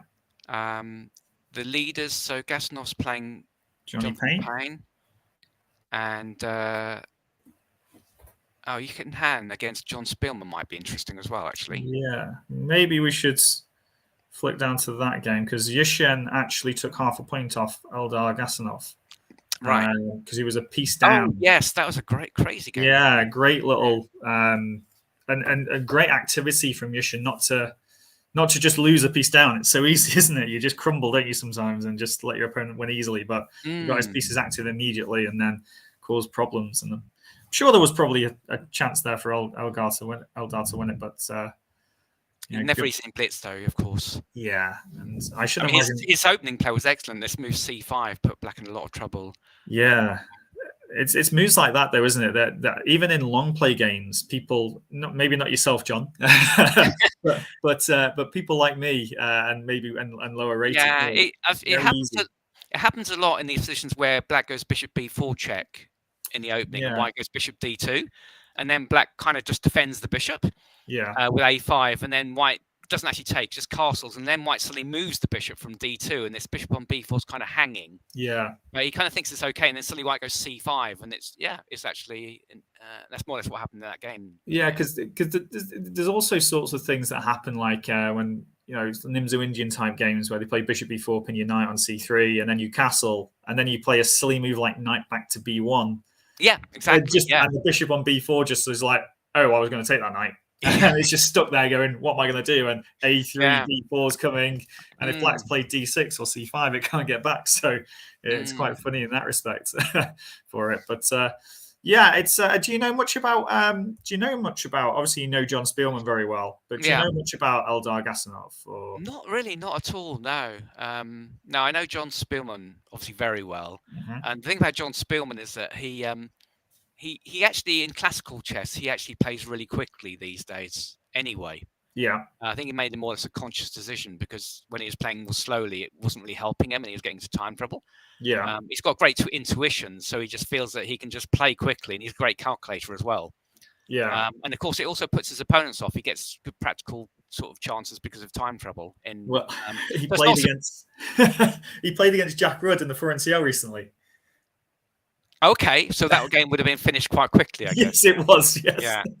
So Jack plays for our team, for my team, West is Best, and here we have. Was this a French? Yeah, it's a French sort of Bern variation, isn't it? Yeah, this is one of John Spielman's old favourites. So I'll be interested to see if you can castle some queenside here. So is he going for B6 here, John? Yeah, Spielman? he'll probably just go for B6. Okay, was that a check? Did White give a check on B5 there? I just missed. Or no, did he just go Bishop D3 straight away? Yeah, Bishop D3 straight away. Oh, okay, that's interesting. So Bishop D7 is an interesting move. I wouldn't expect that. Yeah, he's almost played it like the Fort Knox, but with knights exchanged. Yeah. Yes, he has. Yeah. I'd normally expect sort of B6, Bishop B7, but maybe he's worried about Bishop in even later Bishop B5 check. So I don't know how much you know about the French, probably more than me, but just D takes E4 and playing these kind of systems and these kind of positions where White has more space, is that something that you'd recommend? Or it's a very easy, practical way for Black to play, actually. I mean, White's got some small advantage in general, but Black's plans are very obvious. I mean, you basically just played for this C5 break. And then once you reach this sort of position, then you've got this nice imbalance of 4 and 2 against 3 and 3, the pawns. Yeah, of course. Which means that the position's roughly level, but there's some imbalance, so both sides can play for the win. Yeah, I mean, the bishop on B7 here looks really nice to me. And also the 4 pawns just make the black king slightly safer than White's king. Just having that extra pawn to defend your king. But I mean, clearly White has some chances as well with this sort of queenside pawn majority. Yeah, because obviously that could become dangerous. I saw that John was hoping for B5 there to get the C5 square pieces, but Yishin's not going to allow that, which means that John gets the A file. King F8 is a typical sort of John move, isn't it? I mean, what's King F8? Well, it's like basically his argument is that all of Black's pieces are in their best positions already. Right. So, why move any of them? And I guess if White goes queen takes C5 now, the king's actually quite well placed for the ensuing endgame. Which is what's happened as well. Yeah, exactly. So much better to have the king on. So, I mean, this should be fine for Black. And there's a danger even that White might lose that C pawn. Yeah, because rook C1, bishop C6, I assume? Oh, no. Rook D... Maybe just put the bishop on D5 to start off with, and then knight D7, swap knights, and put a rook on C. White's pretty much tied down then. You mentioned before about those 4 pawns making a safer king, but also that central pawn of the E6 pawn giving the D5 anchor as well, isn't it? So yes, exactly. Yeah. So White's going for tactics here. So let's have a look. So rook C5, is that actually possible? Well, he's just played it. He's just basically looked at Yishin's checks and thought, nah, you got nothing. He doesn't actually have anything here, does he? Knight D7 check, but knight takes, he has to take with the bishop, which is ugly. He just has to do it, doesn't he? Yeah, and then, okay, so this is going to be a bit of a grind now to try and draw this for White. Because, like I said, the great thing about the 4 in the 4v3 is that you also get this D5 square. Yeah. I mean, okay, if it is a knight ending, it'd be even nice having that with a knight on D5. I think the bishop ending gives White better chances. For example, bishop D1 to F3. Would you double your pawns there? Absolutely, yeah. You don't mind that. You don't mind that endgame with the double pawns. The king just sits on G2, and the problem is Black has to kind of create a pass pawn anyway, or he has to to try and win, he has to do something with his pawns, in which case you'll undouble them. Yeah, I mean, I remember seeing something about those double pawns on the F file. Actually, it's really impossible for black to manufacture a pass pawn, which is interesting. Yeah, I'd have gone bishop f3 actually for white. But he's not naturally thinking about that. That's No. experience there, that is. Because I wouldn't naturally think of bishop f3 unless I took time to think of it. You just came to that straight away. Having said that, it's not going to be much fun even necessarily defending that. But the trouble is, in this sort of position, black's going to just slowly get more and more space. White would like to exchange either, well, certainly exchange the rooks would be nice for white. This is the thing, though. Look at John's time. Yeah, 2.5 minutes still. He hasn't see that pawn. The trouble is now any pawn break, but basically if white goes, well, it can't go g3 anyway, obviously. But basically, any sort of pawn exchange is going to favour black now if white tries to do it. But it's still going to be I suppose black's going to sort of go king d4, bring the king around, and then finally get past the e pawn. Yeah, so we're expecting John to clean this out. Okay, so this is interesting though, because now I think isn't that forcing the exchange? Oh, rook a2 was played. Was that right? What happened there? Bishop c4 and then. So let me just have a look. So he played king e5, bishop c5, rook a2. Oh, I thought white went bishop c4. I thought bishop c4 was played. Yeah. Okay. All right. So apparently he must have just got stuck. So yeah, but now okay, yeah, that's now. Make sure that we're live. Yeah. This looks very good for black now because the king's going to dominate. Is that a good possibility for white? F4. Can't black just take that? We've skipped a few moves. Black. Yeah, it does jump sometimes, but he took on g3, didn't he? And then took f4. This looks quite convincing as well, but. So this is the kind of thing where I'd be a little nervous about conversing this. I probably know it probably is winning, but there's still some technical work here to do. Sure, yeah. I mean, if black's bishop can get to h5, then that should be really good. But obviously, white's been able to get the pawn quite far up the board. Yeah. And bishop e8, bishop g6. So yeah, I'm not so confident now. John's still got 2.5 minutes left. Yeah, he's just blitzing it out, isn't he? Yeah, as if it's easy. Is this easy, John? Well, one plan for black is just to come back off the pawn. You see, that's the problem. With the king, yeah, of course. Yeah. And he knows what the plan is, and he's just doing it. Yeah. And Yishin's just like, yeah. I think basically that pawn needed to be further. If there were further ranks to the right, and that pawn was further away, white would have more chance. The white pawn's still too near the black pawns, basically. Yeah, and same coloured bishops here is. Yeah, what would they give for an opposite colour bishop? A bishop on d2 would be nice for white. And then yes, it would. Yeah. Okay. So this is this should be over, I guess, and John's got plenty of time to look at it as well. Yeah. So let's just have a look, see if there's been any other results already or not. So it doesn't look like it. So Mark Hebden. Well, let's have a look how Eldar Gastineau's gone. Yeah, so against Johnny Payne. Is there two queens on the board there, or is it me? There are, yeah. I assume that Johnny Payne has not played on any further here, but his time looks like it's gone out or something like that. So it's like Eldar's also kept the pace with John Spielman. So hang on, we'll just go back a few moves actually on this one. What happened here? King check. Queen b3. Oh, Johnny Payne. 50-50, yeah. Check and then take the queen. I don't think he could stop it anyway, did he? But maybe. No, I said 50. Queen b3 is one of those. Yeah, just might as well try it at the last ditch. Yeah. So Mark against Jonah. Then what's happened here? It looks like there's not much time left. No, I mean, not making any moves, are they? No. So sometimes the time does glitch. Was that a perpetual? Was that some sort of perpetual rook b1 and then rook back to b2? Might have been. It might be a draw. Yeah. Okay. So yeah. So rook down, check. Looks like they agree the draw. So yeah, it's very hard for white to do anything more than that, isn't it? I think. Yeah. So that's meant that Mark's dropped half a point on the leaders. So it's increasingly looking likely that's it's going to be between those two. This looks like it's gone. Mm-hmm. Are they still playing? No, they finished, haven't they? Yeah, okay. So Alfie's beaten Oliver there. Nice win. Who else do we want to look at? Danny, maybe? Yeah, where's Danny gone? There he is. This Quick Train Nicholas has played some interesting chess, interesting openings. Played the in the 2 knights defense. Played b5. Oh, that yeah.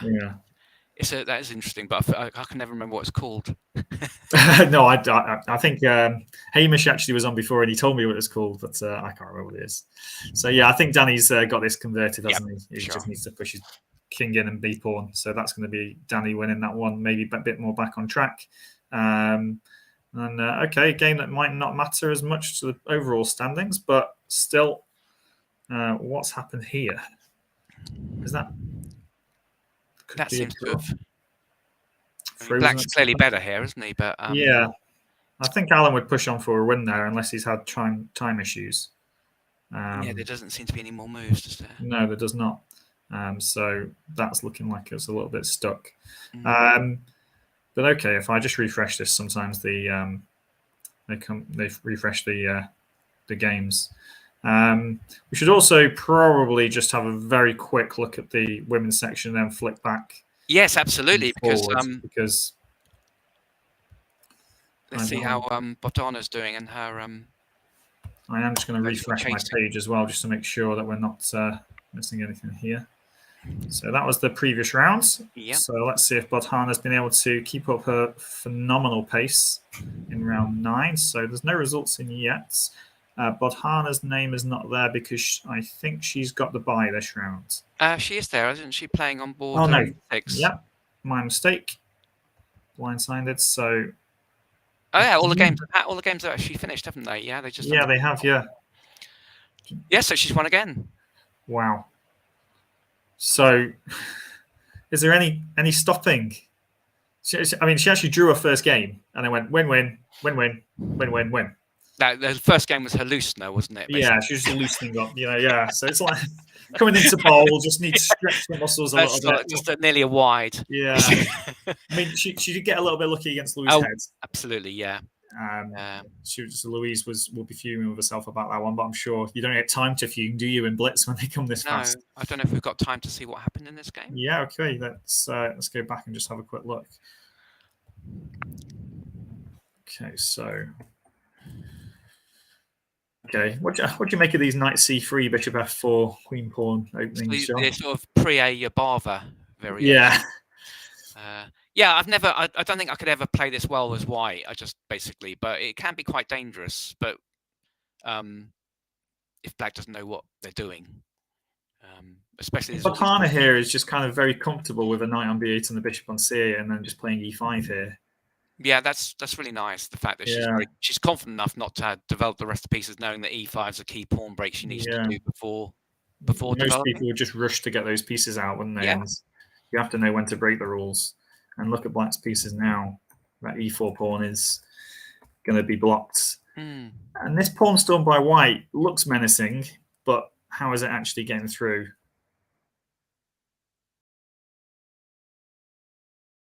Yeah, I think that's probably the best that white could hope for is an open G file there. Yeah. So Madara's not exactly. So basically, this d pawn was lost, wasn't it? Yeah. King c2 might have been a try. Oh, the rook on g3. Yeah.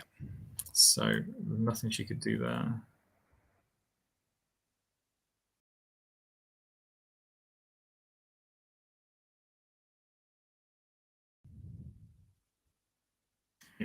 It's just picking off the pawns, isn't it, John?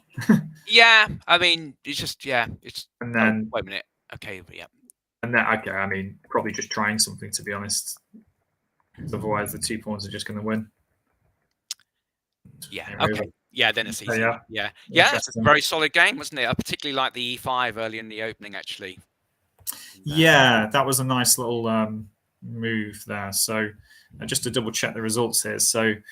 Okay, so Camilla was able to pick up a point as well, and so was Andrea against Stephanie.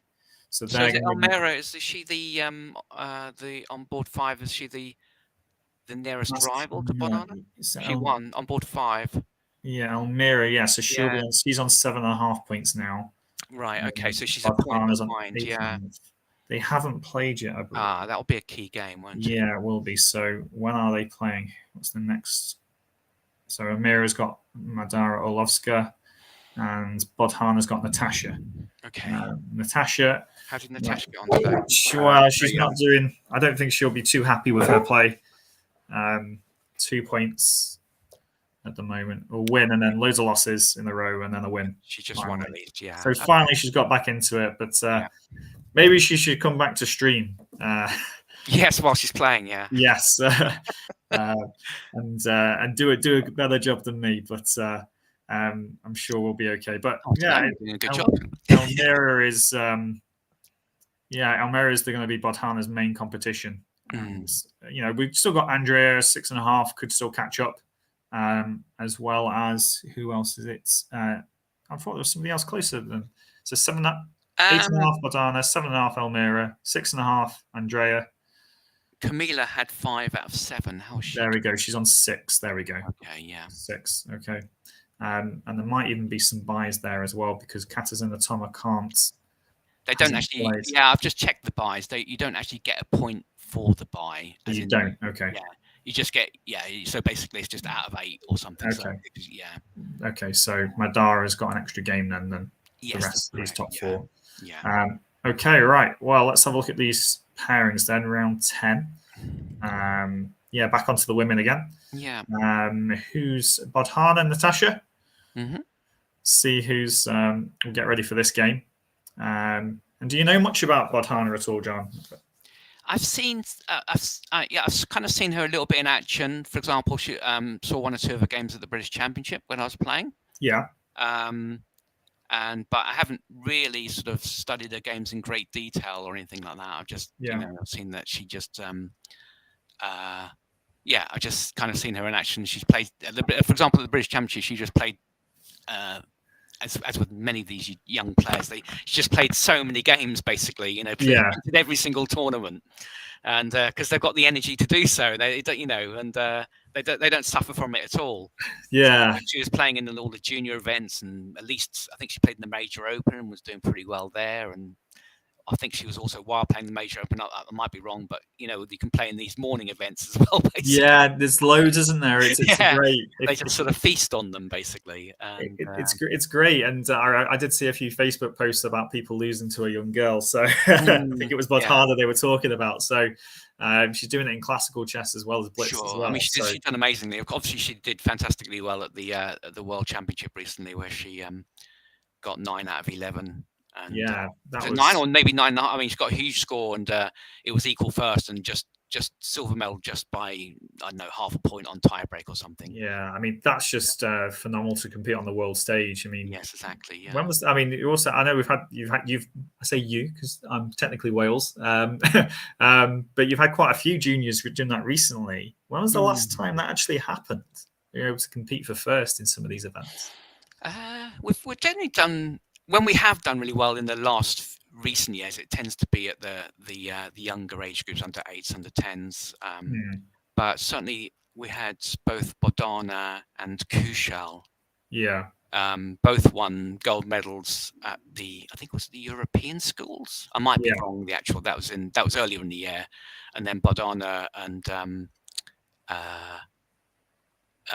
got a silver medal at the Worlds, and we also got Zoe Veslo as well. Did really well at the Worlds, and there's obviously compared to my day and age, there's just so many more of these events now. Yeah. So I get confused with the different types of ones, but I think Zoe did very well recently at it might have been the Europeans actually. I think she was okay. She did very well there. So basically, she's an under 8 as well, I believe. There's more young talent coming through, basically, and I guess Shreyas is probably a slightly older version. Yeah, he's ancient compared to. He's practically an adult in chess terms now. He is, compared to the new lot, basically. So watch out for these dangerous players. Exactly. Yeah. There you are. Check the entrance before you enter a weekend. It can be a scary prospect, but I guess you should also. I mean, I played Freddie Gordon only 6 months ago or so, and what a talent he is! And he didn't have an amazing tournament, because he was making some blunders at the start and losing a pawn or something within 10, 15, 20 moves, it felt to some games. Then other games, he just played amazingly well. Beat me, beat Hamish, and played some really good chess. And I guess you just have to kind of think, well, I've been a part of that person's kind of development as well, and be pleased for them.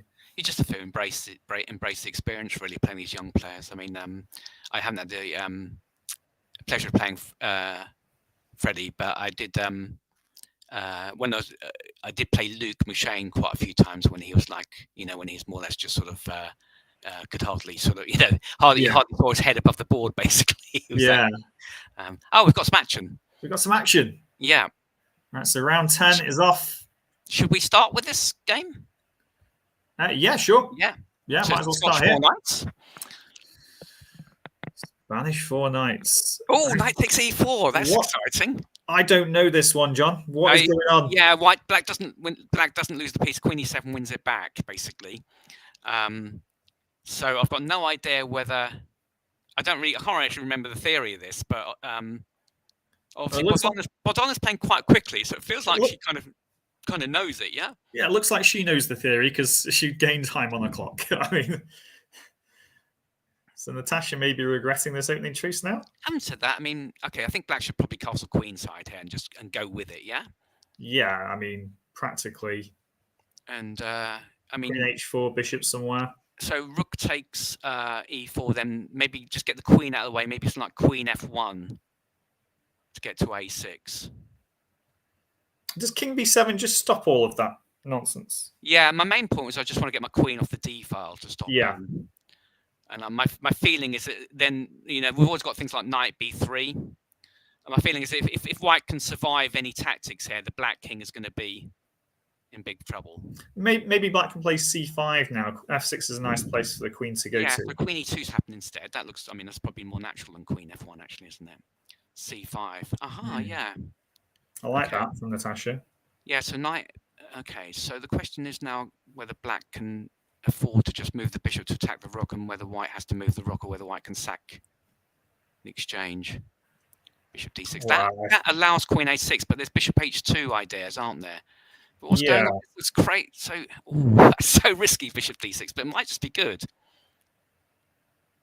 The thing is, though, she doesn't have to play queen a6 straight away, though, does she? Can we play bishop g5, queen g5, queen a6, king b8, knight a5. Now I've got to defend against bishop h. Oh, she blundered. Well, that's it. Oh no, it's done. Yeah. Oh, and the leader of the tournament just played a bit too quickly. Maybe your bishop g5 idea was great, but what a trap set by Natasha, who'd lost 6 games in a row, something like that, and just won the last game to get back on track. And here is definitely taking advantage. So, I mean, the thing is, we have seen Bogdana become resourceful, but I doubt it's going to happen in this game. Natasha's got more time, hasn't she? More time on the clock. Rook's okay. Should be over, shouldn't it, really? Okay. We can at least move to another game, and that takes c5 here. Queen d6 check was happening. So there was nothing. Okay, yeah, let's look at whoever's in second place, which is Almira against Madara. So we got this game here. E5 break it. Black's been quite ambitious with some rook lift, yeah. But it looks quite reasonable for black, though, yeah. Yeah, definitely. I mean, I think getting the rook in front of the opponent's king in blitz, you have to do a bit of bluff and a bit of aggression and force your opponent to defend. And it's so scary to have a rook looking at you. Not too bad for black this at all, is it? No, black could consider going b6, which would also more or less force white to capture on b6, and then we can even structurally we're doing quite well then. Yeah, I think Madara is very happy in this position. I just want to see what opening this was actually. I'm just interested to see how it got here. Yeah, because so d4 and f3. So of course Madara plays a Dutch, doesn't she? Dutch stone wall. Well, now it's a Dutch stone wall. I can see how they got there now. Very easily. And okay, so we can see how it developed. So she took on e4. Would you have taken on e4 there? For white, you mean, instead of just dropping a bishop white, back? yeah. No, because now black can just go knight f6 and bishop out, yeah? Yeah, that's what I thought. That's why I thought bishop e2 was going to get played. Yeah. Just to leave the bishop on c8 blocked. Yeah. So white's still got some resources, though. I mean, the knight can come to g2 to f4 and the pawn to c4 pawn break. So yes. It's not completely clear. I mean, we're already looking at sacks on those h2 and g3 pawns, but maybe against knight g2, g5 is what Madara's got planned, perhaps. Yes, to kind of just restrict the knight. But maybe Elmira is waiting for g5 before going c4. Yeah, it'd be interesting to see what she does here, actually. Yeah. Do you know it's all kind of just flowed smoothly for black so far, but now it's not so clear because also bishop g4 will be met by rook f6. I think basically you'd like to exchange the light square bishops off for black. Okay. That's quite nice, actually, isn't it? Yeah, I was wondering either maybe rook f4 was possible. Yeah. To stop knight g4. Okay, it's interesting what's going to happen now. She does go knight g4, yeah. Yeah. So now she knows she's got long-term checkmating. Knight e1, queen g3 is important. Yes. Oh, wow. Yeah. And here it is, queen g3.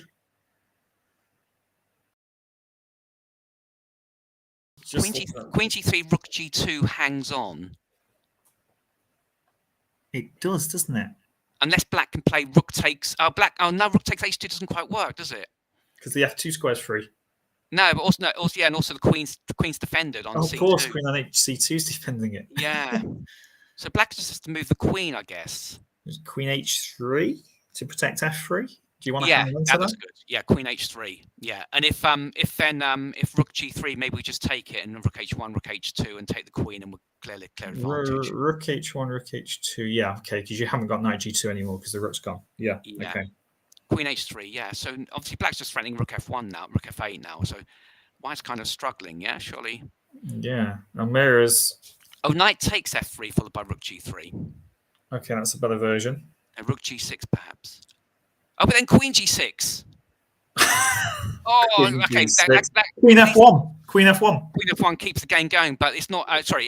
White's no longer worse then. Probably. Yeah, of course, yeah. So maybe just queen retreats at e6 here. Yeah, but then rook f3 and white somehow survived a blunder, allowing rook queen takes g3. Yeah, I don't know how she survived this. To get still all to play for. This is actually rook g6 check and h6 and king h7. Black's But this game is so important for the lead because Bothana should lose that game against Natasha. Also, Black doesn't have much time left. Neither player's got time. No. So Elmira needs to win this game to share first. So Black's still a little bit better. Providing Bothana didn't get back. And I'm just having a look as well. I don't think Black's better now. Exchanging rooks on f6 means that Black's king's just as weak as White's. Yeah, I've also got notes in the chat as well about Freddie Gordon against John Spielman in the open section. Looks like a great game still going on.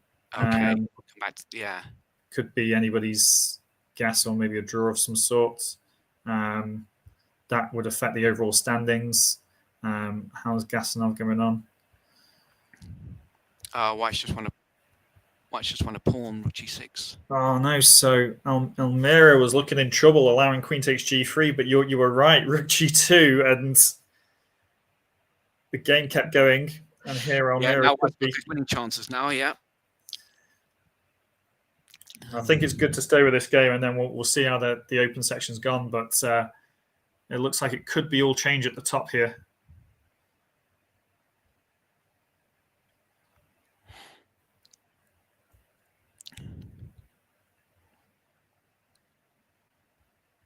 Still not. It's kind of unclear whether White's got good winning chances here. Obviously, in Blitz, White has anyway. But yeah, it's sort of like having two rook spawns doesn't really help White, does it? No, and it looks very drawn at this point. But, also because there's no way through for the king. But I do like. things have improved for white though recently. Yeah. Yeah. But there's only one. Okay, this looks drawn with best play now because. But how many of these have you seen messed up? So black's king maybe should have come to e3 or g3. Yeah, just push the I f-ball. think he's okay because we can just go rook c2 check and king e6. Oh, okay, yeah. I'd have gone to promote my pawn and sack my rook for the d pawn. Yeah, that would be the straightforward way to draw. But the white king's cut off now. Actually, what's going on here? Oh, we can go. I think they might have agreed a draw. Yeah, that's more likely rather than. I can't see white's time running out here. No, I mean white that wouldn't make sense. So actually, though, if it is a draw, that would have closed the gap by half a point. Let's just double check that Natasha did win that game. I'm assuming that she did. Yes, she did. So Natasha actually bouncing back. Yeah. Load of losses and then 2 wins on the bounce, beating the tournament leader. Absolutely huge result. A few more results here. It looks like this game is finished. Mary is going to, looks like, beat Ellis. Oh, hang on. Can white this isn't as simple as you might like it to be. No. So she's going to go king g3 and then... I guess it is simple in normal chess, but in blitz you've got to be careful you don't... Yeah. I mean, just against king and knight, sometimes it can be awkward, let alone 2 pawns. I could even see white winning somehow. This is very tricky, very difficult. Nice move, queen h1. Queen h1's a nice move, though, isn't it? Nice and pretty here. Once 1 pawn goes, see if Elise can actually wrap this up without blundering. She's in time pressure as well. Mary's got a lot of time. Yeah, so it's Mary's the one with the queen, isn't she? Yeah. Not king e5, not king e5.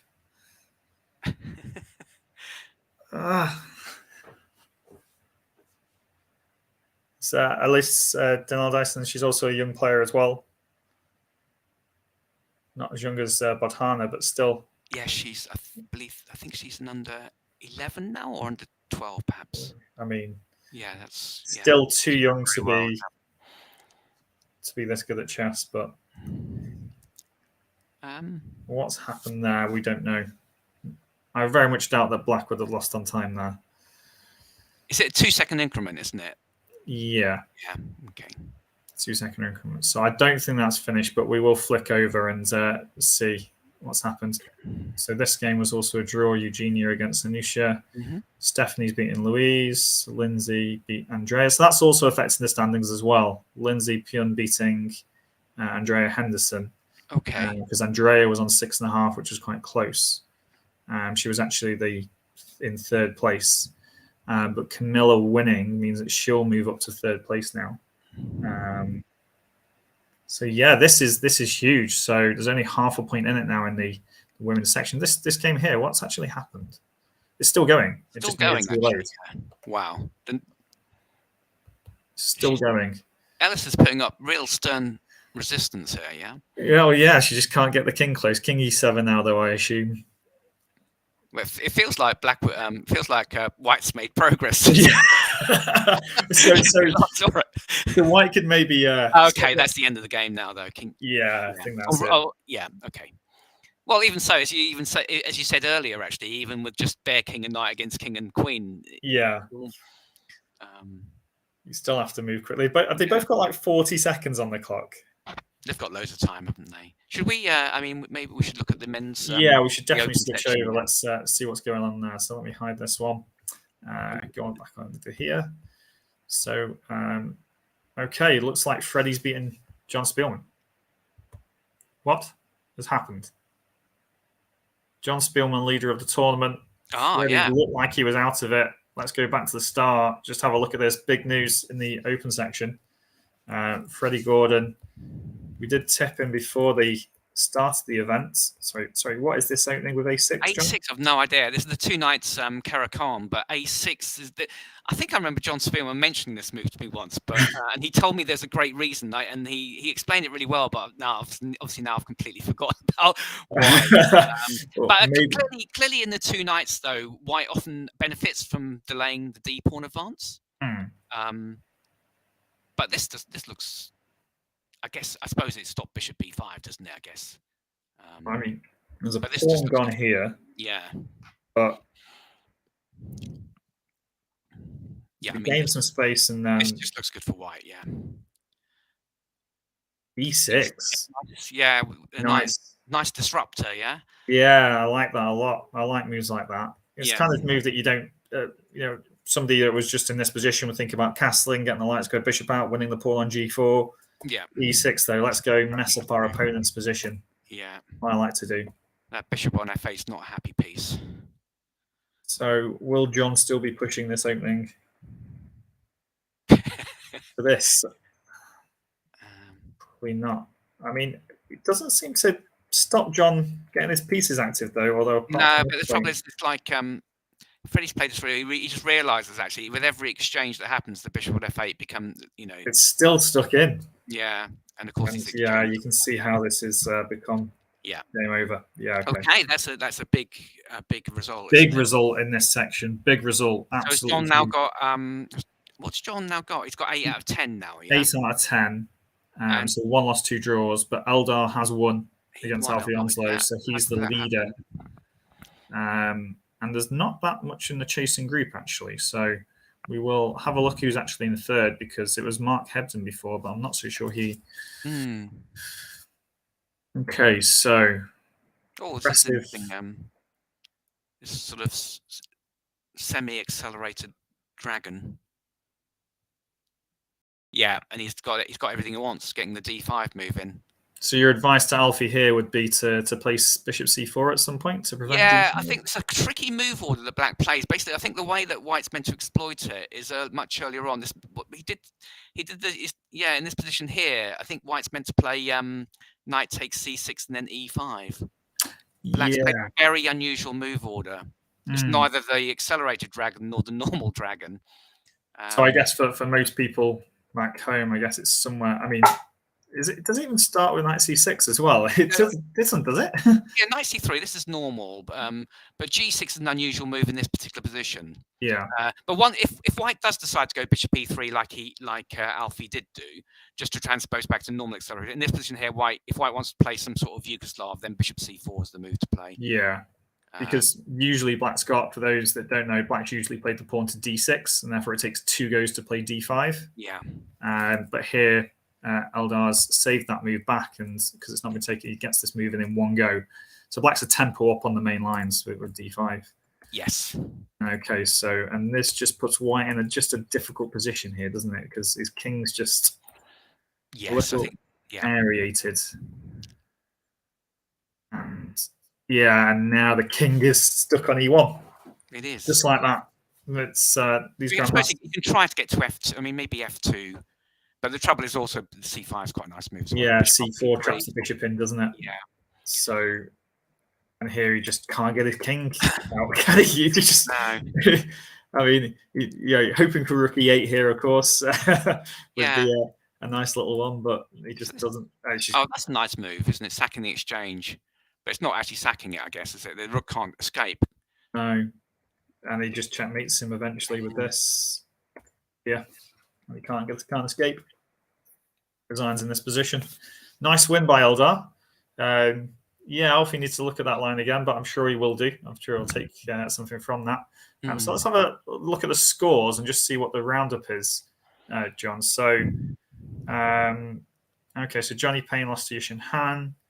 Danny Gormley did beat Oliver Stubbs. So Gormley's on a little bit of a run now, 3 games in a row. 6 out of 10, yeah. What about Mark Hebden? He won Mark Hebden, so I think he's on 7. So he's closing the gap a little bit. Yeah, so 9-8-7 it goes, and then 2 on 6.5 for Jonah Willow and Freddie Gordon. So on the left-hand side there. Mark Hebden's played Gasanov and John Spielman and Jonah Willow and Danny Gormley. So he can't really affect them. But on the other hand, that should mean he's got an relatively easy run in. Yeah, well, he's got Freddie next. That's not going to be easy, of course. That's not going to be easy. And I know that obviously they're lower rated, compared to maybe the Grandmasters, they're easier. But I mean, Jacob, Mandar, Koichi, and Oliver, you'd probably fancy Mark in all of those games, but one of them at least is going to neck him maybe 2 or 3, perhaps. So he's still got work to do. But what's Eldar's running look like? So he's got Danny next, big game. Probably focus on that game. He's got a tougher running, with Camacho and Jonah Willow as well. Yeah. Oh, Charlie Story and Charlie. Yeah, exactly. So, okay. So he's got clearly though, he's a favourite now. Now he's a point ahead. Yeah. Yeah, definitely a favourite, a point ahead, because everybody's tough in this game. But I mean, they've both still got to play Danny here.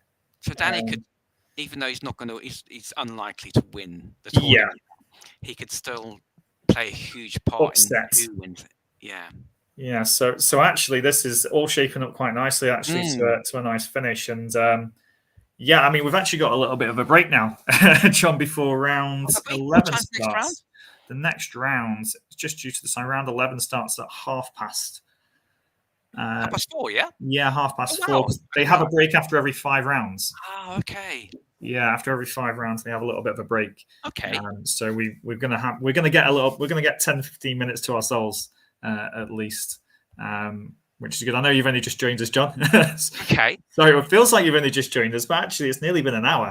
Where did the time go? An hour, hasn't it? Yes. Where did the time go? We've got 5 rounds. 5 rounds left, basically. Yeah. Yeah, 5 rounds left. 2/3 of the way through the tournament, and yeah, Eldar's looking like he's a clear favourite at the moment, but anything can happen.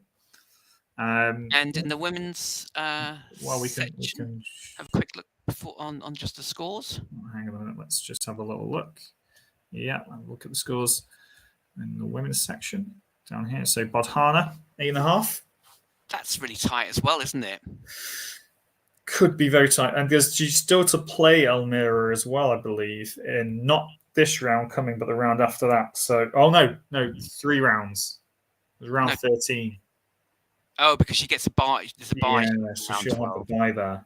Okay, so, there's Elmira. I guess she needs to have her buy as well soon, yeah? Well, let's have a little look. So, yeah, so she'll have her buy in round 14. Wow, okay. So, yeah, not having a rest there. But, I mean, I think the game against Bodhana is going to be absolutely crucial. And Camilla has lost to Bodhana and Elmira already. So, she can actually, depending on what happens between these two, she could start catching up with the drop. Not out of it at all. Not out of it at all, no. And Andrea is still close enough, I guess, to... Does she have to play either of those? No. She has to play Camilla just ahead of her in third. Yeah. Hotting up as well, actually. Yeah, it is, isn't it? So, I mean, we've got... I mean, if you look at... so if I just hide this and I just see if I can share the prizes, they were actually playing all for a lot of money. Well, a lot of money for a chess tournament, for turning up, they get money, which is great. I think fantastic. But let's have a look at this one here. So we share that one, and then I'll just enable that. Hang on. Where's that gone? Show stream. So you can see here, that's round 1. But if I scroll up, that's the round times. We have here, somewhere around here, the prizes. So actually finishing 8th rather than 9th gets you a little bit of extra money. Okay, so every single player gets a prize, but looks like So it's nice that they turn up and they all know that they got a prize from qualifying from the previous round. But yeah, first place £800 in the Open, and the women's 400 is quite nice. First, second, third, and fourth are obviously the big ones, but yeah, very happy with that. Okay, well, John, shall we maybe have 15 minutes? Okay, so what time should we get back? Yeah, well, maybe come back about 1:15. Okay. And then we can hopefully I'm going to have some photos to show by then. I'm going to try and load them up and see if I can share them nicely. Should I just remain on stream but mute and stop my video? Yeah, just mute and stop your video, and then we'll come back in 15 minutes time, and we'll continue the coverage then. But yeah. Okay. All right then, Jonathan. Bye-bye. Bye.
Hello, everybody. If you're just joining us, or you have been watching, been great news because I've got some photos ready to show you all from the event, which is always nice. Welcome back, John.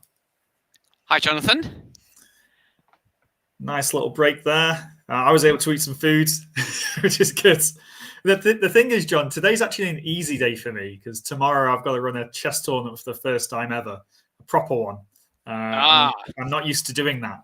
The Staffordshire Junior Chess Championships. How many players are you expecting? Well, we've currently got just over 70 signed up, Right. and taking in money and things like that, and booking again a venue, getting people to help. So I'll be seeing Matthew tomorrow, as well as on this photo as well. Looks like a nice venue, actually. It does, actually. The playing conditions look quite nice, don't they? Yeah, nice spacious boards. I like that. Although nice. the only issue I have is with being left-handed, sometimes the wires to the clocks always come out on the left-hand side. And so I have to fit my score sheet. Yeah, that interferes, yeah. Not a problem with Blitz, though, yeah? No, not a problem with Blitz, no, yeah. Be fine. Unless you're really... I do actually write down my moves for rapid play, which is quite interesting. Yeah, I don't do that. I haven't played a lot of rapid play recently, but what I tend to... I'm lucky that I'm able to remember my games. Yeah. And I just put them straight in the evening after. I can't remember the whole game normally, but often I can remember that the first 20 or 30 or 40 moves. Yeah, I write down the first 15 or so and then remember it from there is usually what happens, just to save my brain a bit of a workout. The hardest games to remember the sort of like the end games where there's kind of like a lot of maneuvering around, going backwards and forwards, basically. The more concrete lines with tactics are actually the easy ones to remember. Yeah. But sometimes, you sort of say, how do I actually reach that position? It looks a bit bizarre, sort of, we must have repeated and then I played this move, but it kind of looks... when you actually look at it, it kind of looks weird. You say, "Why I'd have never played that move?" But it's the only move to get to that position, basically. Yeah, it's weird, isn't it? It's those games that you really want to go through, but actually you can't really get. The concrete ones are quite easy. Yeah, we got some nice photos here. This is definitely Freddie on the left. I think is that maybe Alfie or Oliver on the right, perhaps at the front. Yes, I must admit, I'm not sure. Not sure about who's who. Yeah. And then. This is definitely deep in thought, isn't it? Deep in thought there. Every position. We could probably look at the board and then work out which game it's from, and that might take some time. Yeah, might take some time. We can see Johnny Payne in the background though, with a white jumper on. That's the one I had on overall. Nice playing edition. Christmas tree up as well. Oh, it is December. It's okay. And this is from the women's event. Slightly got the same kind of conditions, which is great to see. It's enough. I like this idea of the players having a reasonable break after every 5 rounds. Yeah, I mean, I was originally looking at, before I looked at the schedule, I thought, they play half the games and I'll have a break and then play the next half. But actually, I think 2 breaks after is a lot better, actually. I think it's probably quite good for the quality of the chess.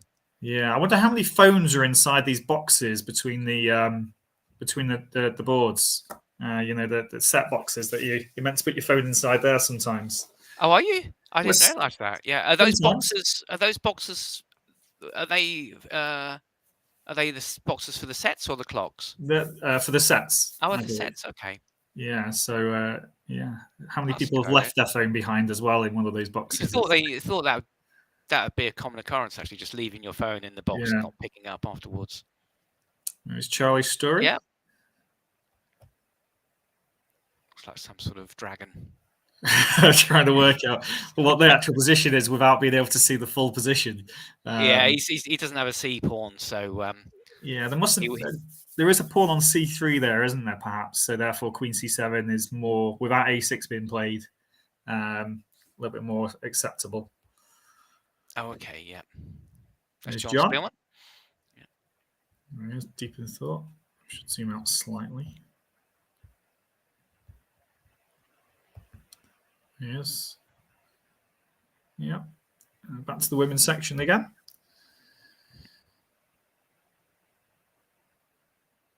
moving quickly there. You can see 3:05 on the clock. So it's definitely blitzed out there. Looks like that's an right. Alpine They've Sicilian, actually gained perhaps. time. Yeah. Alpine Sicilian, perhaps. Yes. Sure. And yeah, that's the photos that have been sent through. So looks like the players are all having a good event there. And I quite like it having the chess results on in the background. Yeah, that's right. Yeah. He's loaded that up. So it's quite good for him.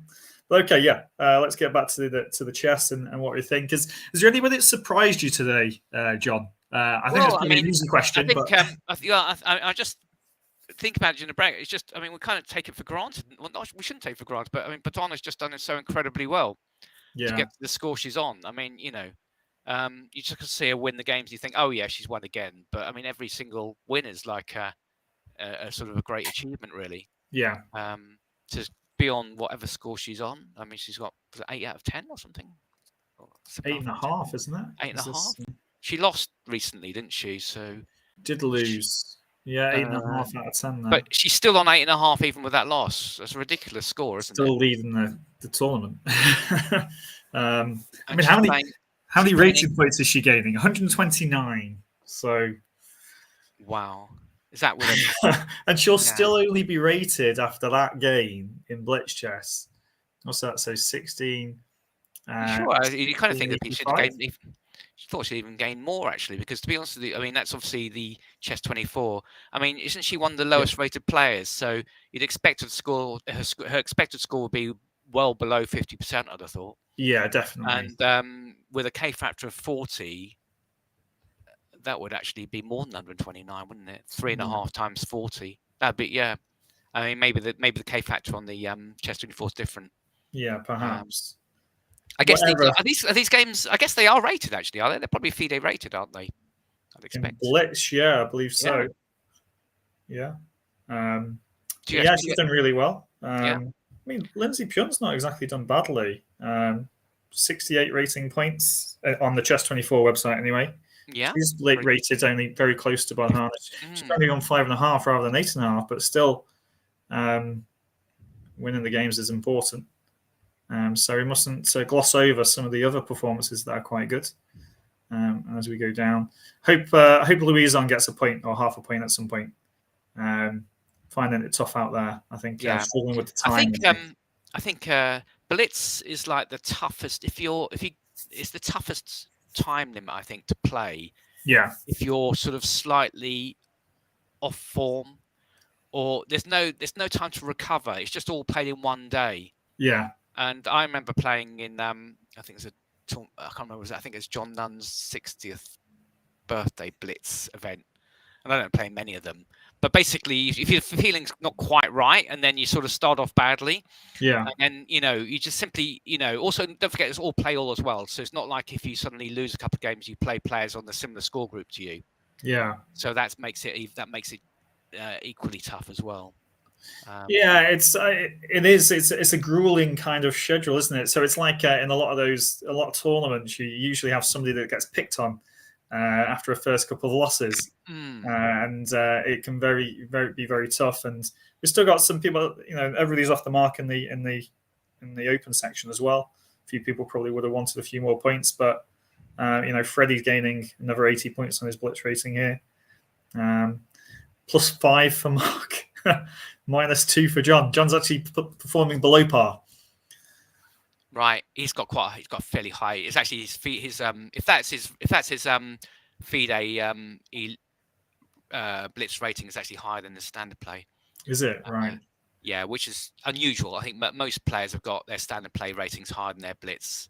Yeah.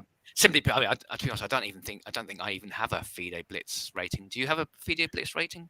I think I probably do. Because I did play one recently, but I didn't take it seriously because it was Blitz, and then realized that it was affecting my Blitz rating. And I was like, oh. And there's me playing like gambits left, right, and center that I'm just making up on the spot. My Blitz rating is higher than my standard rating by 9 points at the moment. All right. So you're a minority. I think actually it got so bad because players weren't playing in enough FIDE rated blitz and rapid play ratings, that FIDE recently I think they decided to increase everyone's rating. Yeah. To so that their blitz and rapid play were at least 100 points below their standard play. So it's getting to the stage where people were rated, for example, 2300 standard play and 1800 blitz, which is... Well, wasn't there that one about Ali Reza Farouja maybe a couple of years ago or so, where he was like in the top 10, but still had a 1900 blitz rating or something like that? Right. Simply, yeah. And funnily enough, though, you'd expect him to have played more blitz tournaments, though, yeah? But maybe he just at that stage was focusing on standard play. Well, it might have also been online as well, perhaps. And yes, of course, FIDE, yes, he'd have played it all online. Yes, of course, yeah. So that could have stopped him. Yeah. Let me see. So the games are starting in a few minutes, aren't they? 4 minutes. Yeah, so we've got a few minutes before they start. We're probably let's start with the open section this round. I've currently got let's just have a look at the pairings. So we've got Mark Hebden versus Freddie Gordon, Jacob v Charlie Story, Salman Card against Willow. Jonah Willow's still in there, 6.5 points, same as Freddie. Could come into it. Okay, only half point behind Mark. Yeah, we've got. He's quite good, obviously, in Title Tuesdays and online chess, isn't he, Jonah? He's got a very high rating, mixing it with the top players. Right. Okay. So, and then we've got a few more pairings. Coitro Nicolas against Jose Camacho, my compatriot. Come on, Jose, get a few more points. All the Stubbs against Alan Beardsworth. And then, actually, probably Gasanov versus Gormali is probably going to be the game to watch, isn't it? I think maybe that might be the one. Yashin Hannon against Alfie, and then Jonathan Spielman against Johnny Payne. Johnny Payne's dangerous, but probably this is the game we're going to want to focus on. You mentioning about Jonah Willow having a really high rating on chess.com. And it did get me thinking, actually, that, of course, this tournament is over the board, isn't it? Yes. And I'm wondering how it might change had it been played online, and whether that would favour certain players, actually. I think it definitely would. Yeah. I think there'd be a huge difference between what would happen. I mean, I don't know about you, John, but I see over the board chess as being completely different to online chess. Even at the same time limit, basically. Yeah, even at the same time limit. I really don't know. I wouldn't like to guess, but I suspect that, for example, John Spielman would much prefer to play over the board blitz. Yeah. Simply because that's all of course I'm sure he's played lots of online blitz recently, but of course in his early years, that's all he'd had played, basically. Yeah. So he's just absolutely used to it, basically. Whereas a lot of the younger players today, they are simply just used to playing online blitz. Yeah. So yeah, that's interesting how that would affect. It's good to see them playing over the board blitz, though. Actually, yeah. I think there should be. I think we're kind of missing a little bit of a trick here. I think that we've blitz matches. You can have them all in one day, just like a rapid play. Why are we not doing more blitz tournaments? Yeah. Because it doesn't a whole weekend congress. Is going to take the entire weekend up now for people like me and you, John, who want to go and do that. Great, but the majority of people have got families and probably don't want to technically lose their entire weekend, shall we say. Yeah. Nimzo on the board, though. Okay. Oh, we played Bishop the G5. Leningrad variation. Yeah, Bishop G5. That's unusual. Let's see if it is. Finally, something I know a little bit about, actually. So normally black play. Oh, C5D. That's normal. Yeah. And, D6 is normal here. There is some crazy lines here, isn't there? Black could go B. Black could play some sort of Blumenfeld style B5, of course. Yeah. Knight takes D5 doesn't quite work, I don't think. It's definitely playable, but Knight takes D5, Bishop D8, Knight C3, Queen B3, Knight E4, King D1, Knight takes Pawn, King C2, Knight takes H1. I think it's meant to be a bit better there for White, but that's definitely a fun variation. I can't believe Danny's thinking about that, though, because I'm sure we've probably just got some sort of lag, haven't we? Yeah. Yeah. No, he's played. Okay, so he's gone for some sort of Nimzo Benoni type structure. With the bishop on b4, it's kind of the way Black should view this is like a brilliant version of the Snake Benoni, where you've managed to get your bishop to d6 to c7 to really quickly. Yeah, a brilliant version of the Snake Benoni. White should view it like it's a good version of the Snake Benoni, but it's still the Snake Benoni. Yeah. Okay, so so he's having a think here, isn't he, Danny? Yeah. So why not castle there? Why bring the knight out to d7? I think there are lines where you can go queen a5 and not castle and put a quick pressure on the pawn on d5. So that's why I wanted to do that one. Yeah. Aggressive play. Yeah. So now queen a5 anyway might be queen a5, bishop takes f6. So he's taken on c3 first because of that. Yes. But still bishop takes f6 is possible. Yeah. And Black's going to have to take the g pawn, yeah? Or take on b5 and really mix it up. But then, and then, bishop g7, rook h7. Let's take on d7. I feel that should be okay for Black. Knight takes d7. Knight e2. Yeah, because Black wants to exchange a couple of minor pieces. I think this should be okay. The knight can go to b6 or to e5 to c4, and the bishop on h4 is not fantastic.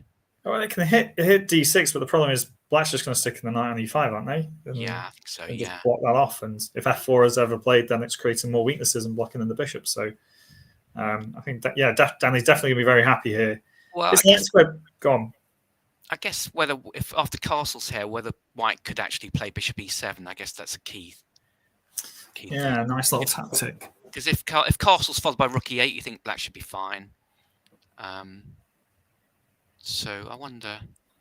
So maybe something like moving the b pawn to b5 and then maybe further get the bishop on a6 maybe, or b7 or something along. Yeah, you could just leave the king in this. Yeah.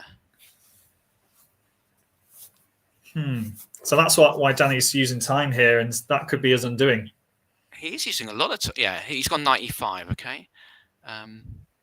So White just castles. Still can't castle. Then if Black castles, then bishop e7 does feel good for White then. Mm-hmm.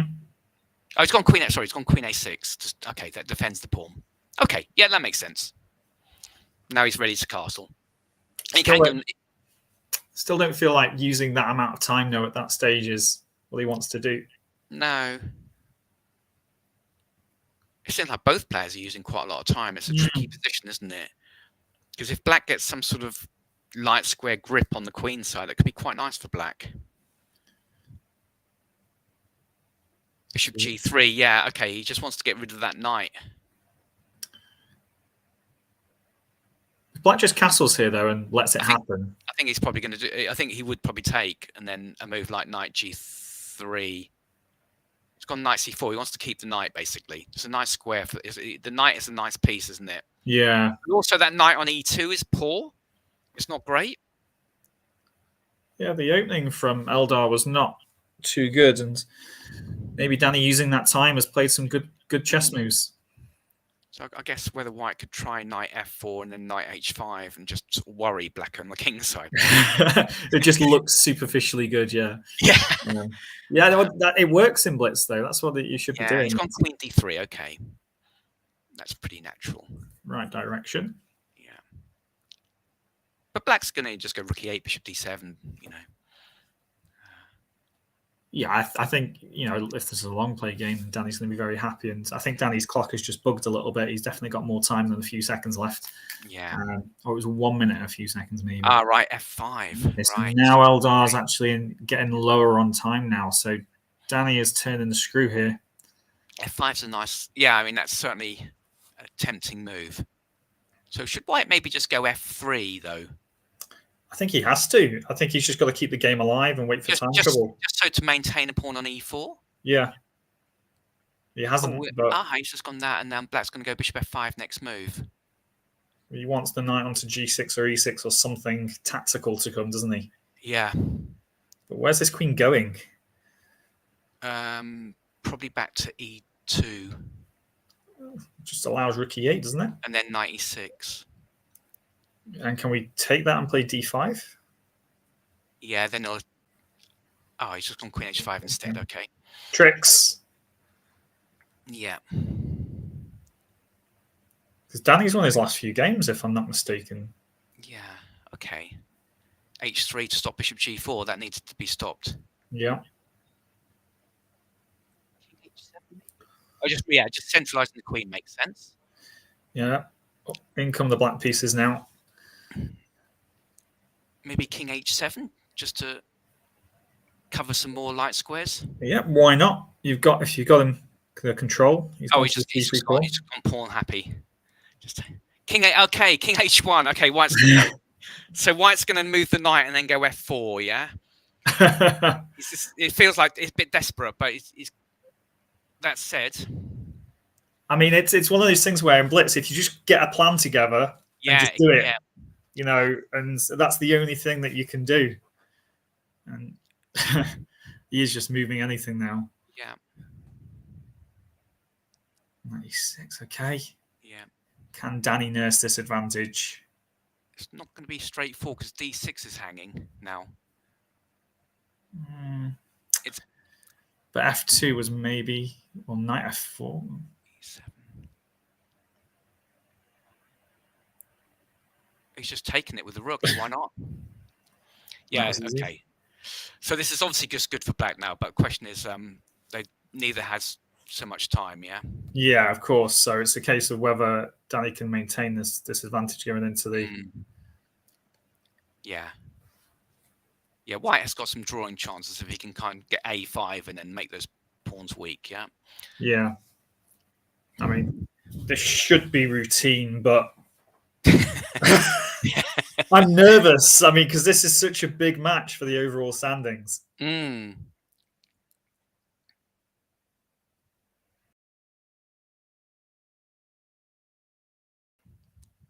That knight's...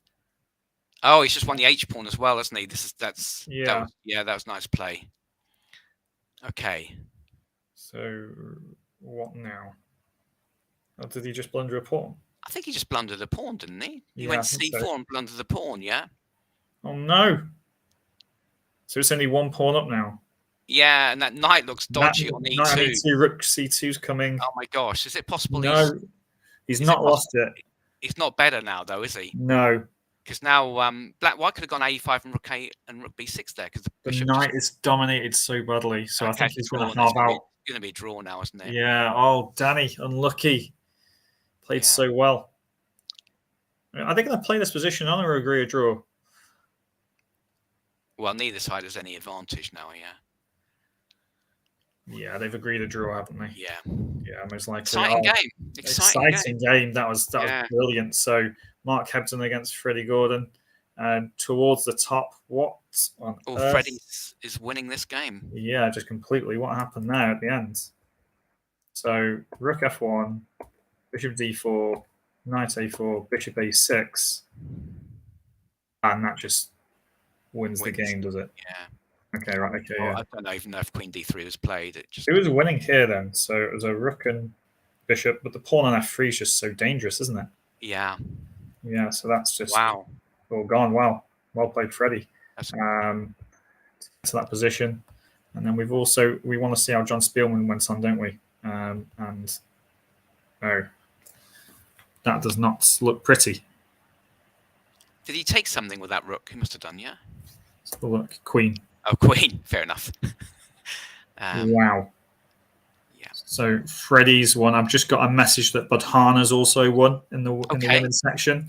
Let's just go back through this game though, just very quickly, of John Spielman's, because this looks like a really nice. I'm going right back to the start actually. Yeah. John, because it looks like he had an opening advantage all the way through, and then just seemed to very quickly get a strong pawn on c6. Oh, this is odd.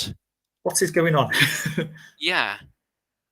Looks like a version of the North Sea defense. Hang on.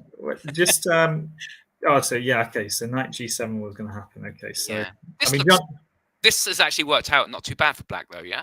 Yeah, I mean Johnny Payne does play this kind of way, doesn't he? So yeah.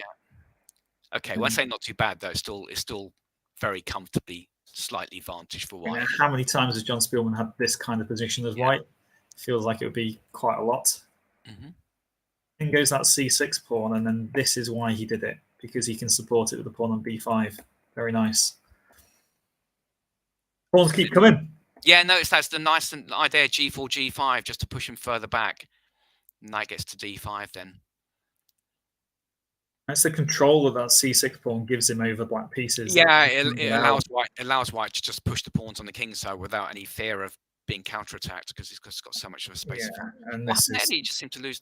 The f pawn just seemed to go, but that's the end of the game, basically. Yeah, well, he took on e5, didn't he? Here, yeah. So he went king h7. King h7 is a mistake. King h7 just loses the pawn, I guess. Yeah, and that's kind of, the pressure was coming though, wasn't it? Yeah, exactly. Oh yeah, it's incredibly difficult to play that position as black. Yeah. Okay, so just let's get some confirmation that what the results were. So Freddie did beat Mark Hebden. All the other results are there that you can see. Danny did draw with Eldar Gasanov, which has taken half a point off him and given John Spielman a chance to catch up because he did win.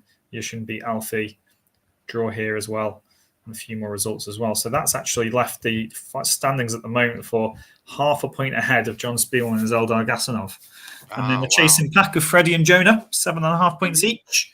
And there is a little group here developing, isn't there? Mark Hebden and Yushin Han on 7. Danny Gormally finding some form to win his last 4 games, is that?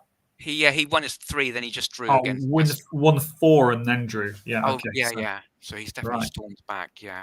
Right, he was close to winning that game as well, actually. Yeah. So so let's have a look at the women's results. So I think this has been pretty amazing.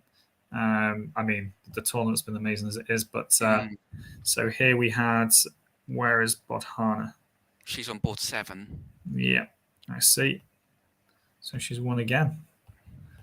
Is anybody going to stop her? I mean, it looked like this was a tough game, actually. Yeah, we got time to have a quick look. Yeah, of course. I always forget when the next round's starting, but I think it's every 20 minutes. So I think it's should be 4:50. I expect. Okay, so she's taking on c4 here. Something you'd recommend to do? I think it's one of the main lines against Queen c2. Yeah, and then just developing as normal. Yeah. That was interesting, wasn't it? This knight e4 idea is a key idea for black. Because if you control that e4 square, then white can never play e4, can they? And also just the exchange of one set of minor pieces sort of helps black a little bit, who's slightly less space. I mean, that's quite a high level concept, though, John. This girl's 7 years old. What's going on? Yeah. I recognise it, but it's not. Yeah, no, e5. Also e5 is a much better break than c5 because you want to keep the bishop on f3 blunted, don't you? Yeah. So this type of position, although white's got the bishop versus knight, it's not that. I mean, black's close to being equal, I think. Yeah. I mean, if white can get a4, a5, and they're great, but after a4, black just plays a5. Not straight away. I've got to be careful, with the knight, but I mean, I guess the queen being on e5 kind of stops that. So white's rook should be on a1 to help that free. Yeah, maybe plays queen a5 if that was to be the case. I mean, this position, certainly a5 is. Black wants to swap off all the rooks, I guess, and then the queen and knight versus queen and bishop. Yeah, should be fine. That's more or less what happened. But now white avoided it, but then the rook got active. Yeah, so because of that exchange, it gave Bodhana the initiative now, and bang, there goes one pawn, and the other. That's really well played, actually. Yeah, white was close to getting the small edge with a4, but she never actually got it in. Around this moment here when rook d8 was played. Yeah, maybe a4 should. But the problem is now, if exchange rooks and go a4, black can play a5. Yeah. And then queen c7, knight d7, knight just maneuver around, and slowly but surely, black's fine. That's unfortunate, that is, because I mean, you think this position, there's no life in it, and yet just this threat of queen and knight be queen and bishop and forces white to. Yeah, I think. Well, I think the queen and knight versus queen and bishop was a better option for white. Yeah, definitely. Yeah. Okay, she got nearly back in it. Oh wow. Okay, white got back in it there. Yeah. A little bit, yeah. So this is still tough to convert, but looks. Yeah, I think somehow. Yeah, that's it. Yeah, the bishop needed to get to that diagonal more quickly. Yeah. The b1 to H7. It's difficult here, though, isn't it? I mean, I imagine it was so short a time, but White did well to fight back to of course, to win that pawn, then win the A pawn. Okay. So Elmira won as well to keep the pressure on Vardhana. So she's on. She beat Natasha. So that's important. Who else is the point scorers? Andrea beat Louison. Paul Louison. Yeah, and I don't think Camilla was maybe playing this round. So yeah, we might as well have a quick look at Natasha's game. Yes.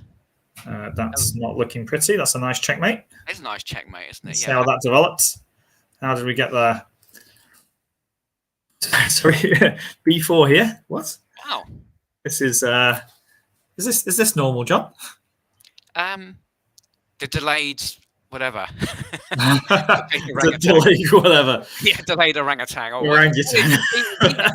B4 one of those things has about 4 different names, doesn't it? Yeah. Yeah. I mean, can I play like B4 and move 10 and call it a delayed orangutan? Is that possible? Can I do that? Yeah, like when you play it in the King's Indian, for example.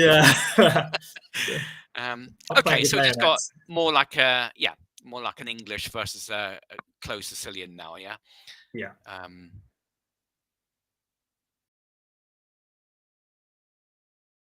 Yeah, I think this looks fairly comfortable for Black because the White's sort of expansion on the Queen side hasn't really led to a great space advantage on the Queen side. It's just a swap of pawns, and now Black's still got that centre pawns. Yeah. Yeah. Normally you'd want A4 and Bishop A3 and still the pawn on C5. You'd want to keep the tension. Now the pawns. Yeah. The pawns start rolling on the king side, don't they? And White's just not got enough activity. I mean, it's nice to put this knight on D2 to get it out of the firing line. But again, it's more pieces away from your king, and if Black can close up the center queenside C file area, and then just thump a load of pieces down the king side, it's going to be very difficult. Yeah, I think if White wants to try and keep those bishops on the board as well, the light square bishops, I think that definitely favours Black. Because I mean, if we could, I don't know whether White could go E4 after Bishop D5. It might just be losing a piece actually. Pawn takes, knight takes, knight takes. Yeah, our knight on C4 is weakness, isn't it? Just losing, yeah. So perhaps not. Yeah, this Bishop D5 is just a good move. It's a good play by Elmira. And then the queen. This is nice. The Black Queen just replaces the light square bishop, so the Queen goes to a light square. Gets that D pawn out the pin as well. Yeah, and then pushes it. White's best piece, the knight on C4, gets pushed back. And okay, maybe she's not bothered about it being on C4, but the space that she gains, and win the pawn because of it. Yeah, okay. And then I'm guessing it's just knight G5, knight H3 is unstoppable. I'm guessing it's probably not quite unstoppable, but H4 here. Is it? Why not H4 here? What's the or F3 maybe, but. I mean, is White back in the game here? I mean, actually, maybe we were just dismissing this all, but okay. Maybe your idea of F3 might be a bit more accurate. So it's okay, doesn't it? Actually, White has made some progress, yeah. Because knight D6 is actually coming now, isn't it? Yeah, I mean, Natasha's actually okay here. Yeah. There might be some way through, but in a blitz game, Black's king is going to be very open in the next few moves. I suspect that Black should be aiming for some sort of E4 and then just maybe giving up the exchange after knight D6. Yeah. Yeah, of course. I mean, perhaps takes on F3, takes, and then E4. What are we taking with here? Maybe we can take with the knight, I guess. Yeah. Yeah. Oh yeah. So this is not looking as. I mean, I don't know what to do with this knight on G5 as well, because the F5 pawn is going to be hanging after that. Yeah, maybe Black should consider playing F4, E4 without taking on F3. And this is just a mess, though, isn't it? It's just crazily complicated. Yeah. Yeah. Yeah, I think. That's basically. I think that's just a one-move blunder from Natasha, which is a shame. So Natasha fought back there because it felt like when Black took on B5, then that was everything was under control. But maybe taking on B5 wasn't actually, because it did allow White to go Rook B1 then Queen A4 and then suddenly move the flow in White's position. Yeah. Maybe A6 here just to control the B5 square. Yeah, although knight b6 is... Ah, Yeah. I think maybe black should have just focused on... Maybe just left the white pawn on b5 and just gone for Okay, g4 straight G4. away. Knight G5 and then... Yeah. And then e4, you just, Because you've got everything control, haven't you, over that side of Yeah, the and board? white's got no counterplay on the queen side. Yeah. I mean, b6 is met by a6. So that would have been a better way to play, but Perhaps. I think Yeah. the time as well. Natasha looked like she was up on time here, but maybe I'm mistaken. But okay, let's have a look at the next round because I think it's about to start, actually. Okay. Isn't it? So we can stay with Almira or we can look at some other games. I mean, Bodhan is the current leader, so I guess we go to her, but I think she's... Have we looked at one of Almira's games from the start? Maybe. No, I don't think we have actually. But okay, let's try. We have missed it, so I'll go back. We'll just have a very quick, just to familiarize ourselves with this. Yeah. Lovely Queen's Gambit, beautiful. I love these positions. Rook d1. I'd castle's queenside here, sure. And it a little bit slower. Okay, taking with a c pawn is interesting. I think once black's gone b6 and bishop b7, then it kind of makes sense, actually, doesn't it? Yeah. Yeah. Why you're trying to give black that question just a little bit beforehand. I like this queen a4 move. Yeah, I do as well. Yeah. If black has to go a5, that's not very nice, is it? No, the b5 square is going to be used, and I think we're live now. Yeah. This is the so there's definitely an argument for even not bothering with rook c8. Maybe black could have considered a6 earlier on. Clear, isn't it? So, just a6. Yeah, because rook c8 looks like the move that you want to play because it's on the same file as the queen. But it's a blitz move, isn't it? Basically. Yeah. Actually, a6 here looks like a... Yeah, just so that it gives you the option to go b5, and you can sort of... Rook c8 next move, maybe. Then, and then... Would be more sensible. Yeah. Yeah, okay, so... so rook c8? Let's just click live here and get to the live position. So rook c8 happened, and then... Yeah, so black had to move the rook back to f8 because that annoying pin. Yeah. So white's definitely better, but okay. So at least so white's gone knight e5, and now maybe because the knight can't go back to d7. Go back to d7, and then white's probably going to go e4 next move. This is a nice control play by white. Yeah, because the dark squared bishop on f4 gets back into the game, doesn't it? That b6 pawn is going to be a target soon. Black's still got the c5 square though, John. Yeah, if it can get something to it. Get something to it. Yeah, it is. It is a bit hopeful, isn't it? Well, you can get a bishop on it, but you'd like a knight on it, really, wouldn't you? Yeah. So that's what I suspect. I mean, I think e4 here would be a move white wants to play. Was there anything in knight h5 there? Yeah, knight h5, bishop h2, and then g5 or something like that. Knight back to g7. Because the bishop's coming back into the game after e4, back to e3. It's going to be quite annoying when that happens. Yeah, I guess knight h5, bishop h2, g5. White would just still go ahead with e4. Yeah. It just feels nice. Yeah. Yeah. Knight g7, I guess you could do, and hope that knight appears on e6. But it feels good for white. Yeah. Is she actually having a bit of a think here, or maybe it's a lull, a lag? Well, I think she's having a think, to be honest. Because e4 is the natural move. I guess knight c7. Knight c7. Yeah. Bishop c6. Yeah, I was wondering about that. And then bishop takes, queen takes. She's gone for it. And then you are actually hitting the b pawn then, aren't you? Yeah, that's where I want to attack, the b pawn. And if the queen goes out the way, knight a4 becomes possible as well. I think if white's allowed just to go, he takes d5, and black has to take with the pawn. And she's counterattacked to the knight on c3, but don't think that's going to work because you can take on e6 maybe as an intermezzo. Oh, black's just going to recapture on d5 here though. Yeah, he takes d5. I guess. I think she wanted to take the knight on c3 off. Oh, and then take with the... Oh, she has, but he takes d6. Looks nasty, doesn't it? It does, but is there some sort of crazy intermezzo somewhere around? Well, that is the intermezzo. Yes, that is the intermezzo. Is an intermezzo of the intermezzo? Yeah. Probably white's got all sorts of things, like your queen can't move too far away without allowing e7, yeah? Yeah, of course. I suppose there's queen h4, maybe? No, queen h4. Yeah, I was looking at the GT pawn, but we just can't get there, can we? Oh, black. Okay, queen e7. Fair enough. So black's going to be able to recapture on f6, but white's going to be better still, yeah? Because rook d7 as well. rook d7 even now might be possible, even, and take the other bishop. She's in a bit of time trouble on mirror. That's not helped her really. She's just taken back, so she's got to surely. Oh, queen e6, bishop d7. So, an f6, rook d7, queen h4, g3, queen h3, rook b7. Yeah, that's looking Looks like it could probably be. winning for white, isn't it? Yeah, because the queen doesn't have a good square after rook d7.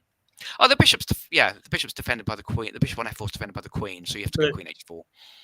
Yeah, you have to go queen h4. Yeah. So rook d7, I think, is just good here. Rook d7, yeah, because you got that h4. g3 move. Yeah. Oh no, hang on. Yeah. Because you get to take the bishop before you mate it on h1 or g2. So the only question is whether there's some sort of black can kind of it's got some tactic with rook takes, or like deflect the queen and rook takes f4 or something. But it doesn't look likely, does it? The knight on e8 is just white out of the game. It has to go rook takes c3 and hope for the best, yeah. And sack on g3 at some point, yeah. Yeah, some sort of rook f3, rook takes c3 and rook f3. Yeah. Yeah. Because then you're taking, yeah, I like that. Reminds me a little bit like the game. Who was it? Jonah was just completely lost, wasn't he? Yeah. No, it was Yishin Han who was. Oh, yeah. Yeah, it was a nice game. Wow, knight c7. Okay. Yeah. Now this should be game piece over. down. Yeah. But there's not much time left on the clocks. But I think this might have. Yeah.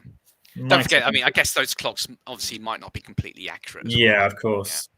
So I guess So, the queen moves here, and then basically retreat the bishop on f4, and then queen c4 actually pins the bishop to the queen on a4. It does actually, yeah. White has got f3 to survive there, or obviously more than survive, basically. But I mean, yeah, I mean that's worth a go, I guess, isn't it? If yeah, you might as well. Okay, well, it looks like that one's lagged. There's also queen d7 actually. Ah, okay, attacking the knight on c7. Yeah, and rook f7 can't be played because the rook on c8. This looks like a queen ending, still going. That's still going, queen and rook each. This one, what happened here? Stephanie just against Mary Gregorian. What on earth? So black's got perpetual check. Is that what happened?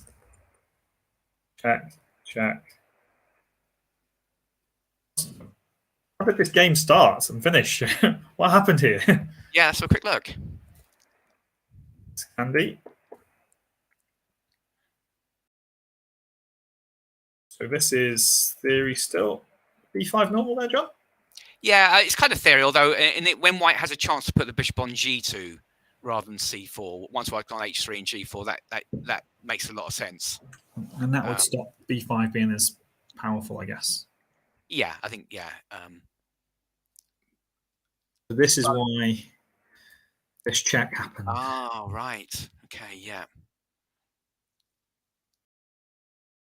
There's nothing like having a safe king as the jump. I think things have gone wrong for white, but white's just pretending that it's still like a normal. Yeah, I'm fine. This is what I wanted. Yeah, sacked my f pawn. Well, now, yeah, suddenly, yeah. I mean, actually, it worked out quite well. Yeah. Yeah. Wow. Yeah. Okay, so. And then just allow. I think maybe bishop takes d6 wasn't right. I mean, maybe white can get away with not. Is it possible white can get away with taking on g7 without taking on d6? That would make a lot of sense. Because actually, it defends the d pawn as well. Yeah. Yeah, which is very useful. And stops the black queen getting in. This feels as though it could just be good for white. Which, yeah. Rook maybe F8. She takes the bishop on f4 off and then takes on g5. Bishop f4 got queen h8 check. Of course, that's very simple. Yeah. I'm thinking rook f8 here for black, maybe. Yeah. But maybe knight e3 is a good move. And black's position might just be collapsing. Yeah, that queen's not going to be centralized anymore, is it? Queen b5, bishop d6 is just game over, is not a thought. Yeah. Yeah. Or is it? Oh, yeah, it is, yeah. I suspect so, yeah. I mean, yeah. Black had to swap rooks on f1 and we take back the rook and then... You're not quite getting checkmated, but I think it's... No, but it's close enough, isn't it? Yeah, it is, yeah. The rook on a8 is kind of like sleeping, isn't it? Nice, exciting game by two players, Yeah. Stephanie and Mary. Well done.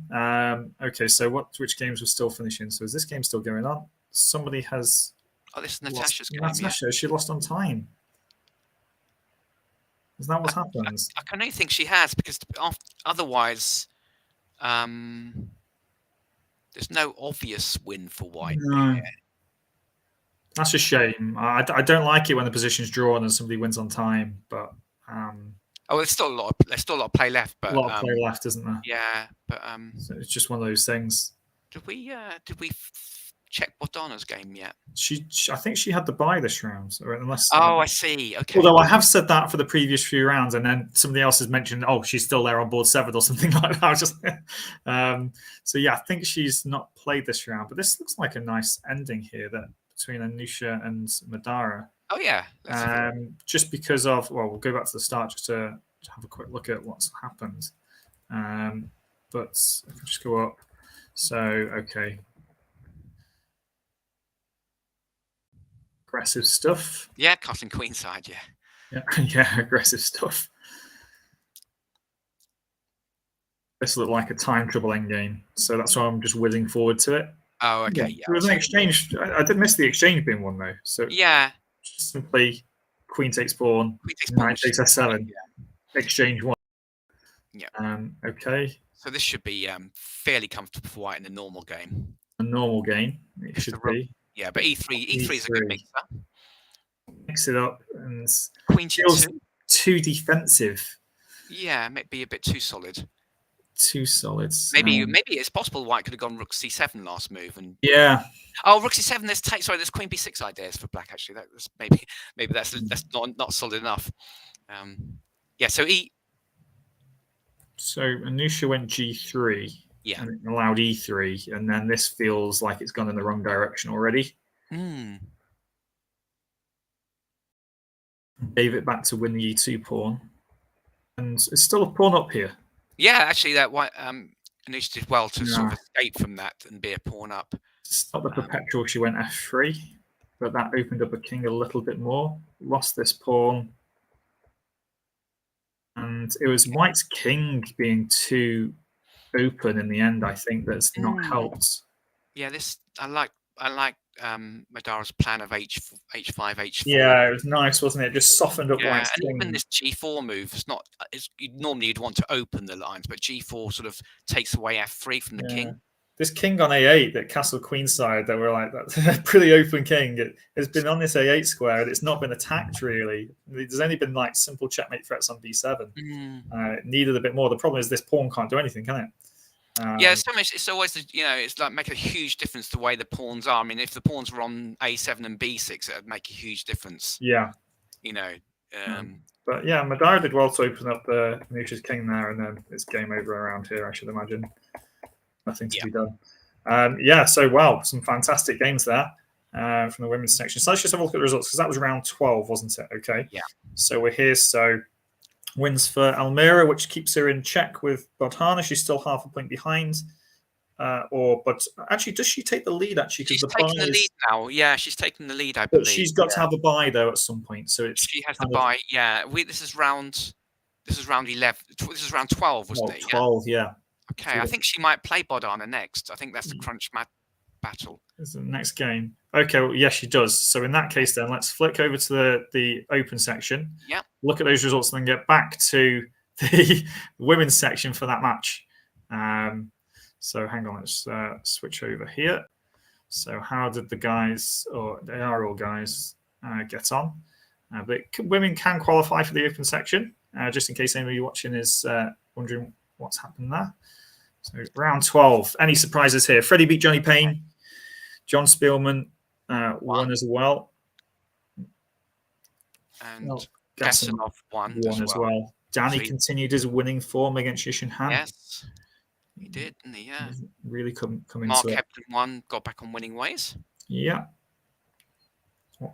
I've got to look at this game. There's a king in the centre. Oh, wow. Yeah. What's happened here? Feel sorry for Yishin. I think we've covered a few of his losses.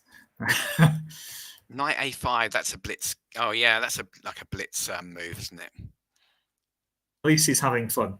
Yeah.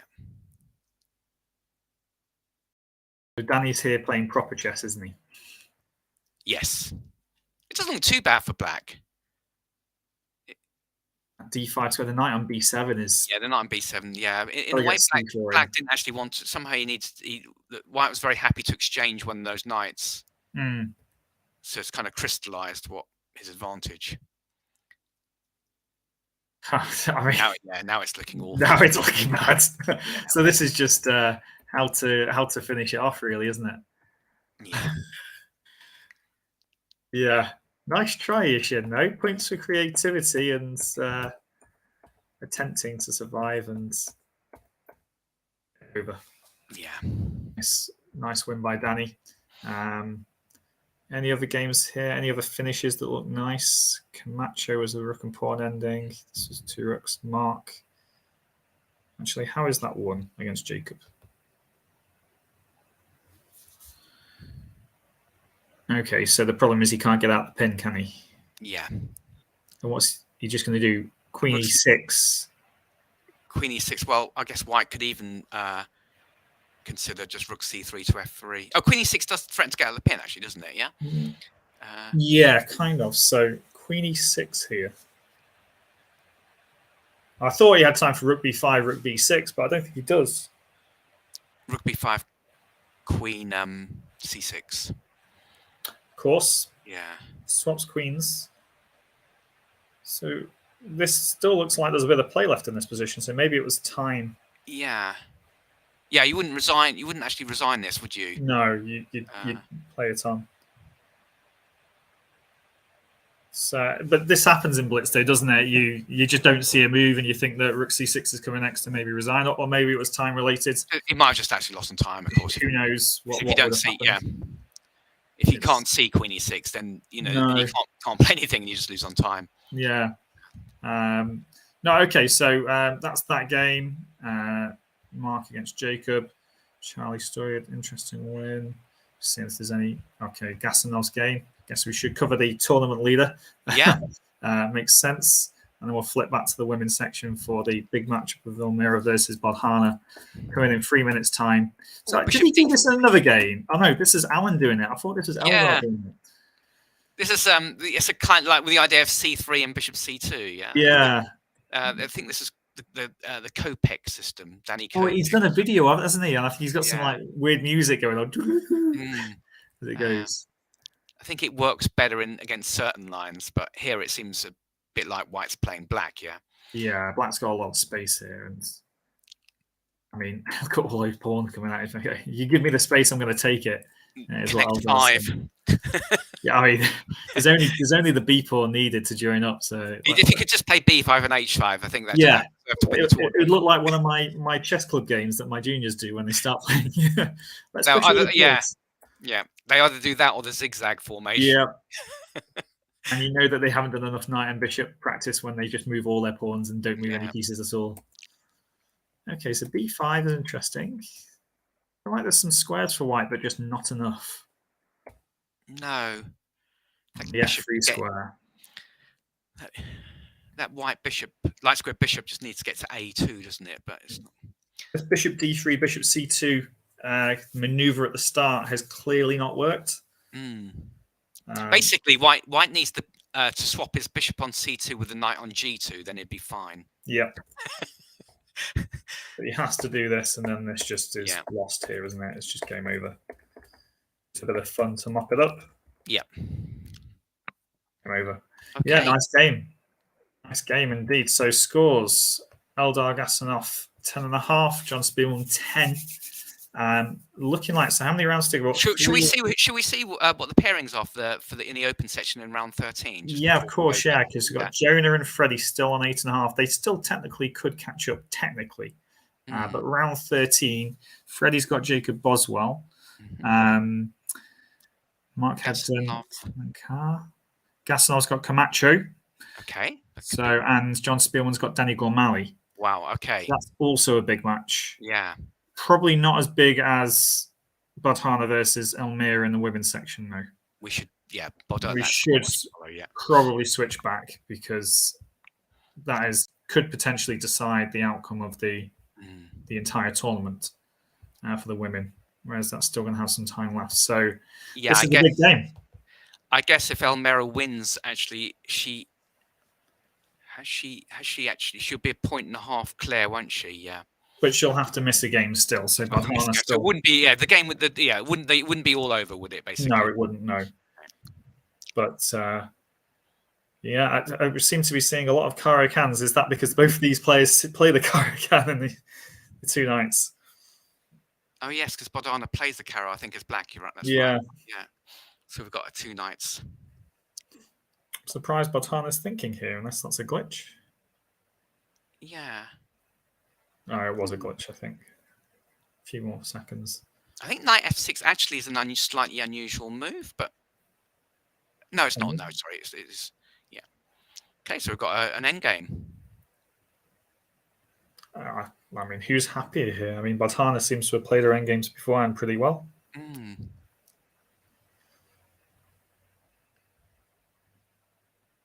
Yeah, there is a line actually where white plays knight f3, d5, d3, and we reached endgame. But it's a slightly different because we've got white knight on c3. Yeah, because white usually wants to go pawn to c3, king c2 there, I guess. Yeah, that's right. The knight on c3 is blunted by the pawn on c6, so I don't think it's quite in the right position. Yeah. So I think black should be okay here. Yeah, I mean, were you tempted to take that knight on a6, by the way, when it was there with the bishop? Any temptation there? Possibly. I was quite tempted to go just knight d2 last move and swap bishops and get e2 for my king. White king is looking a little... Yeah, I think... Where am I going to live? So should black castle queen just check rook d8 or castle's queen side or something, yeah? Or even knight e4. That pawn on e6. I think black's okay here. She's probably just thinking about how to play it. Yeah, it's... But she probably shouldn't think too long. no, don't waste your time. But I think this knight e4, just create the threat, and white's rook on h1 is gonna have trouble getting out still. The king has to come to e2, so if you're gonna focus on anything, maybe she plays something like g6, bishop g7 next, and try and win the e5 pawn. Yeah, that makes sense. But white's gonna go bishop e3, oh e6, yeah, because white's gonna go h3 basically. Yeah. Yeah, king e1. It just looks. I suppose it just looks roughly level, actually. I'm just wondering if black can somehow play like h5, bishop f5, or something like that to not swap off light square bishops, and it's just not going to work, is it? The king's coming to e2. I think actually earlier on, I quite like bishop c5 for black. Swap the bishops, and then bring the knight round to d7. Was that here? E6. E6. King e1, bishop c5. It looks like a forced capture. Yeah, and then I think knight d4 might be also. Oh, knight d4 is possible, I guess. Yeah. Yeah. Okay, maybe that's what she's concerned about. Yeah. Yeah, possibly. Yeah. Okay, slip live. Right, she's gone bishop d3, so now she can get her king out to e2, connect those rooks, get them in the game. Yeah, I think h5 is a good move. She won't. She's not going to get tricked by the g4. Yeah. Like someone else did it against. Yeah. But knight d4 is coming though, yeah. This is kind of a bit although at least now. f3 is not possible because of knight g3. It's just started to go wrong for black, I think, though. Could white go g4 here? Yeah. I think she didn't consider it because she just went rook d1 straight away. But I think g4 is. I mean that forces black to, just to open up the king side a bit. So g4 here, yeah. Yeah, definitely. I suppose black just takes bishop g6, and then is it possible for white to double rooks? I think just doubling rooks there just looks really strong. Is black playing maybe something like f6 though? Black will play f6 and sneak the king out. Yeah, I think maybe. But if you're playing an aggressive game here, you play that way. I don't like.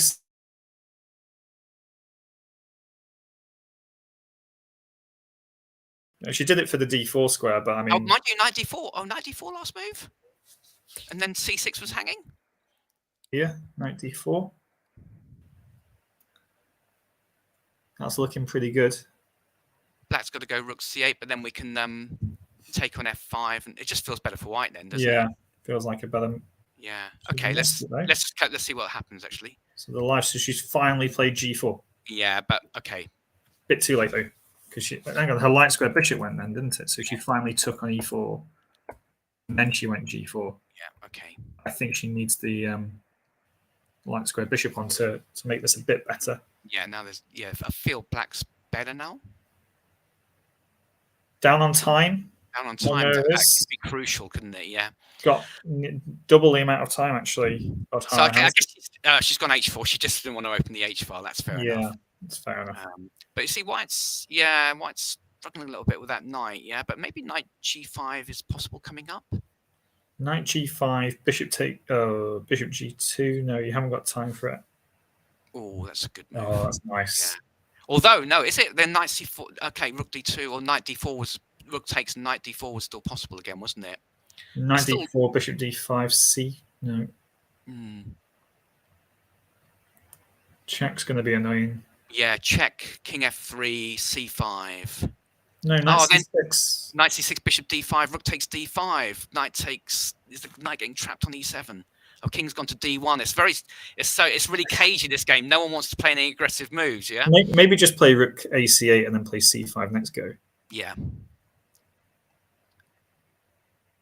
Bishop g2 is going to be a really annoying move unless the bishop's getting trapped on h3. Yeah.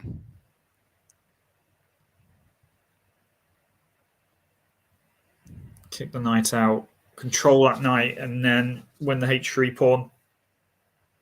Oh, White's probably going to have to try f4 here, yeah? Yeah, I think so. Finally, some aggression. Yes. A minute left and for Bodhana, but 10 seconds left. And there's a knock on my door. Bad timing. Let me mute myself. There we go. Okay, let's carry on. Bishop c6.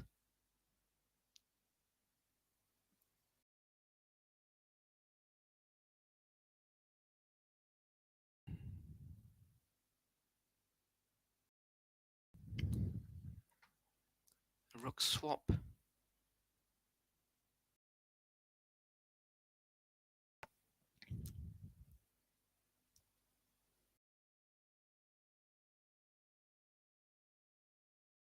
So the question is, can Black go bishop g2 soon and pick up the pawn? Knight f6. I suspect that will be captured, and we'll Oh no, king g7's happened. That hasn't been captured. Perhaps bishop g5 to try and win the pawn. No, knight went back to e4, rook to d3. Now the h pawn really is loose. What can White do about it? Knight f2, rook g3. Rook d3. What did I miss, John? What did I miss? Oh, we've got a new guest as well.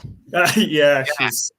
You've missed that Black's slowly making progress, and it's looking good for Elmira now. It is. Rook's come in.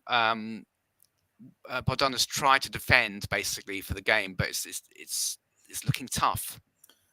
Playing well with low time, Elmira. Yeah, of course. Yeah. Bishop g5 that's it. in the piece, yeah, and now it's just a case of whether she can convert. Elmira's got into time trouble quite a few times, I think, so she seems to be quite comfortable with low time. Okay. Maybe that's the difference between Bodhana's other opponents, perhaps, that they've just made quite a lot of mistakes in time trouble, whereas looks like Elmira's this is just an easy win now, isn't it? h3, h2. Yes, I think so. Yeah, the pawn's going to promote. Yeah, there's not much White can do about it. Oh, unlucky, but not unlucky Bodhana. Still well played Bodhana for an amazing tournament so far. I mean, and this obviously still not all over because they've got their final round to go. Yes, of course. Elmira can still slip up. Yeah, but I mean, she'll probably play until checkmate, won't she? And yeah, of course, you might as well. Might as well. Why not? It could be stalemate. Yeah, exactly. And there we go. And Elmira takes the lead. Yeah, that was a well played game by Elmira, actually. She had to work for it though. That was almost like a typical positional kind of light square bishop was very powerful, and then White's king never truly found a nice home for itself, did it? And there's always some tactics there. So yeah, what a fantastic game to have on. And let's just have a quick look at some of the other games. Is this one still going? Louise Head against Camilla. Okay. It looks like that's over. Looks like it's good for Black, doesn't it? Yeah, very. Oh, it's a piece. Oh, okay, a whole a rook and a knight.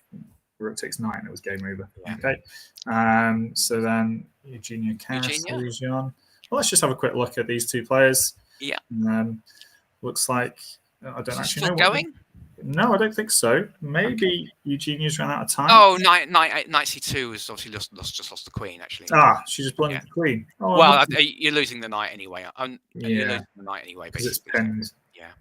Nice little tactic there. Mary against Lindsay. I think I might see Lindsay tonight. She's playing in my tournament. Oh, okay. Yeah. This looks like somebody's run out of time, or it's a draw. Yeah. So 1, 2, 3. So it's level material, isn't it? And it's been a bit of a grind, isn't it? Basically. Yeah. So I wonder if they agreed a draw here or something. Yeah. Probably agreed a draw. Let me just refresh the page. Sometimes they put the results up.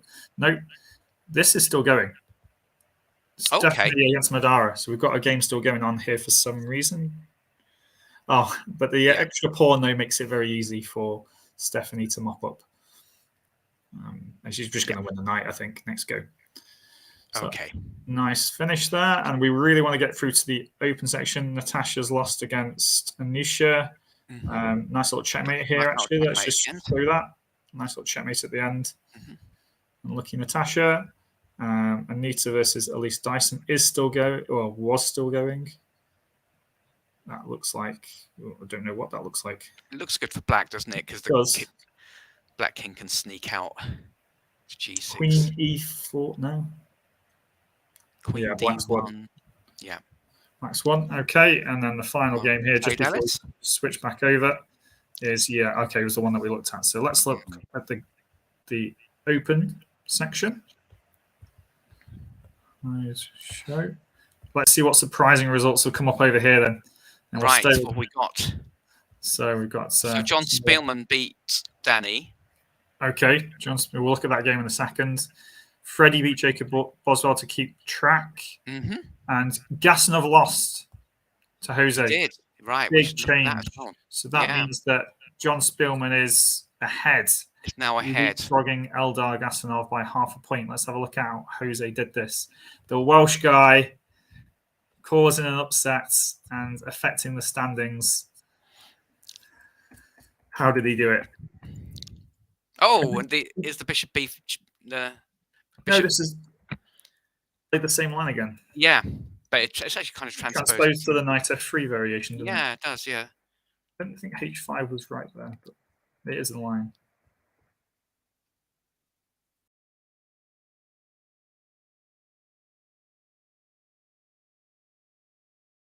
Oh, he's managed to get some pressure against the pawn. Yeah, how did that come about? Was that? Yeah, my feeling was that this line should be good for white because black mixed h5 with taking on g3. Yeah. But having said that, I suppose h5 is a reasonable choice against those to go h5, h4. Yeah. Yeah, this is awkward now, especially with the king on e2 and d5 and e5 being played. Yeah, black's got good counterplay now. And Jose likes counterplay. I thought white stabilized the position quite nicely there. Yeah, can white maybe go knight b3? That's what he does. Yeah. Oh. Ah, nice pin. Tactics. So maybe queen d4 would have been better, but then you've got to watch out. Got to watch out for c5 ideas then as well. Yeah. Although then queen c3, and they've stopped. Okay, that would have been a nice little nuance, perhaps. Maybe black can play something like queen to b4, a3 anyway. Yes, of course. Yeah. After queen d4, just to protect the knight of the queen. But at least you're not pinned. I think your queen's in a better position. This h4 is all of a sudden. I thought it was going to get lost. Yeah. I thought white was going to double rooks on the h4 and just take it, and all of a sudden we've done all this stuff on the queen side, and then h3 comes. Oh, you've got a passed pawn, have you? Oops, I forgot about that one. And now, yeah, you can see why black's going. Yes. So it's not obviously winning at this point, but how does he wrap it up? You can't play knight h4. Yeah, unfortunately. Did he need to take that? Could he not have done knight e5? Or rook c1 is the problem? Knight e5, just knight d4, I guess.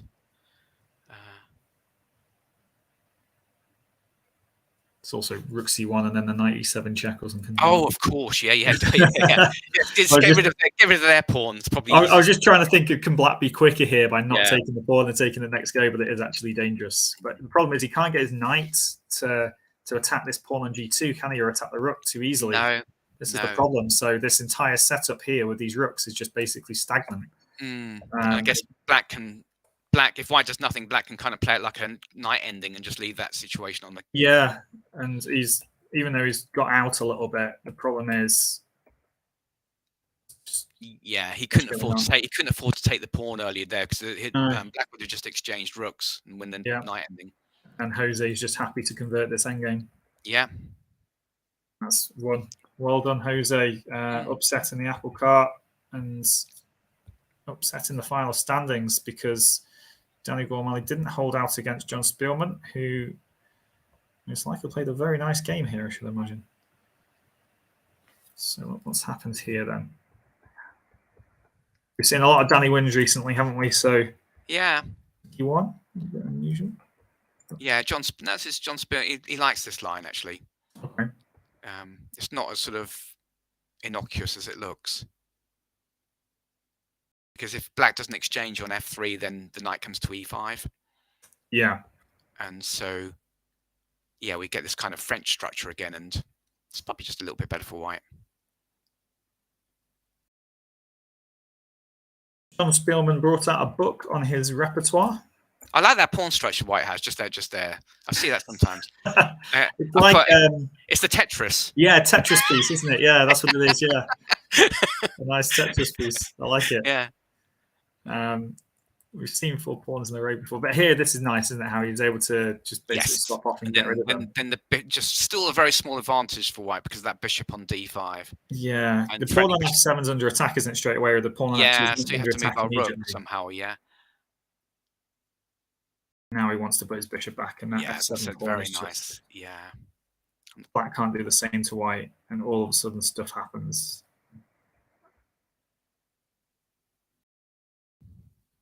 This is the convert now, isn't it? Yeah. Well, I think Jonathan just plays these technical positions very well in Blitz. He probably plays it very quickly as well, doesn't he? Yeah, he does. Yeah. You look at the time here; he still had over 2 minutes left on his clock. That is crazy.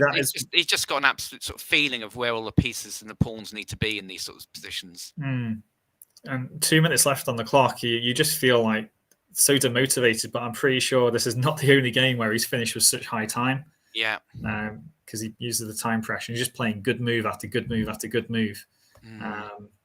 That's a horrible feeling if you're his opponents, but we have to appreciate amazing play as well. Okay, so any other games here that we really want to look at all? We could look at a few. What about again? Have we looked at one of Charlie's games recently? Yeah, well, let's have a look at one of Charlie's game. Nicholas, Quichi Nicholas, who played an exciting opening earlier. So let's have a look. Okay, Charlie, you're asking for it because he's playing this sniper, isn't he? Oh, yeah. I imagine that's how he got. Remember that photo we saw with that? It's probably. With oh yeah, of course. That would have been a sniper. Yeah, of course, it would have been a sniper, wouldn't it? And well done for sticking to your roots, sticking to your guns. You know, that's it might have even been. No, it wouldn't have been this game. It was taken afterwards. He wins the light square bishop there, which is quite nice. He's got the bishop there. I quite like knight queen d3 though. That sort of puts white's pawns together.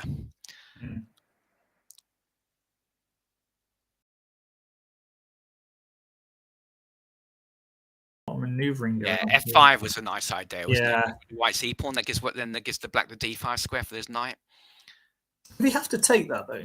No, but I guess black can eventually increase the pressure with bishop c. You know, it's just a nice. Once white's lacking a light square bishop, a move like f5 becomes so much more tempting.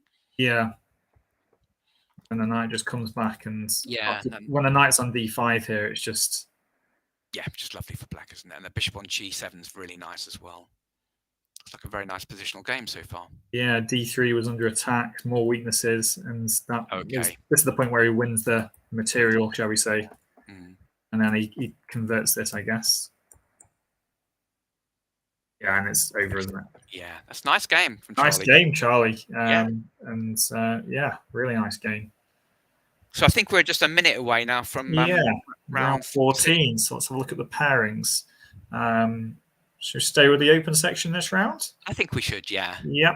And then, so here we've got Freddie against Alfie, Danny against Johnny Payne, Alan Beardsworth against John Spielman, who's now the new leader after that last round. Camacho, who just took a point off Elder Gasanov, is playing against Yishin Han. During the Willow's now got Gasanov. So maybe that early, I think we said a few rounds ago that maybe John Spielman had a slightly easier last few games. Might have just played that slightly easier as well. So, who do you want to watch? John Spielman or Joseph's in the lead now? We could, let's have a look at John Spielman. Another Caro. Oh my! Why is nobody playing the French? Yeah, so you see, Alan Baird he has played the line I was talking about, the line where you invite the end game. But with in that line, the knight you can play C2, C3, and King C2. Yeah. Yeah. Yeah, this is meant to be a trendy line for White, but I was just wondering what you do against Bishop. I mean, Bishop G4 looks quite solid, doesn't it? It does. I'm just wondering, was he expecting that? And I'm just trying to look at the time to see if he was or not. I use that as a guide, but so John Spielman's played very quickly again, which yeah, I expect. Just playing this quite simple setup, isn't he? Yeah. I can't believe this is if Black can get it this easy, then there's something quite wrong with this knight F3 D3. Yeah. I think there must be another move against Bishop G4, something a bit sharper. This just looks incredibly solid for Black. Yeah, maybe H3. Yeah, maybe. Yeah, I don't really know enough about the line to. No. But okay, there's no. Maybe Alan's happy here just to get into a game. Yeah. He's still got simple moves to play, hasn't he? Bishop B2, do something. Yeah, I guess the advantage of playing these sort of black systems as white, like it's more like a reverse Philidor, isn't it? Basically, yeah. It's that you can bash out loads of quick moves like Bishop B2, Rook B1, and you kind of actually finish your development later than your opponent. So it's like you've got quicker moves to make, haven't you? Yeah. John's just smelt something here because of the H2 pawn, so he's just thinking he's got a little something going here, I think. So does white go knight F1 here or H3? Oh, G3. Okay, G3 is possible as well. Oh, I mean, I guess he swaps bishops. He swaps bishops and then B5 immediately. It's instantly. I was wondering about knight H5 actually. Yeah. But I prefer knight H5. But it's his style, though, isn't it? Exactly. Yeah. He knows where he wants to put the pieces. He's going to go knight C5 and A4. But white can go C4 here. But doesn't.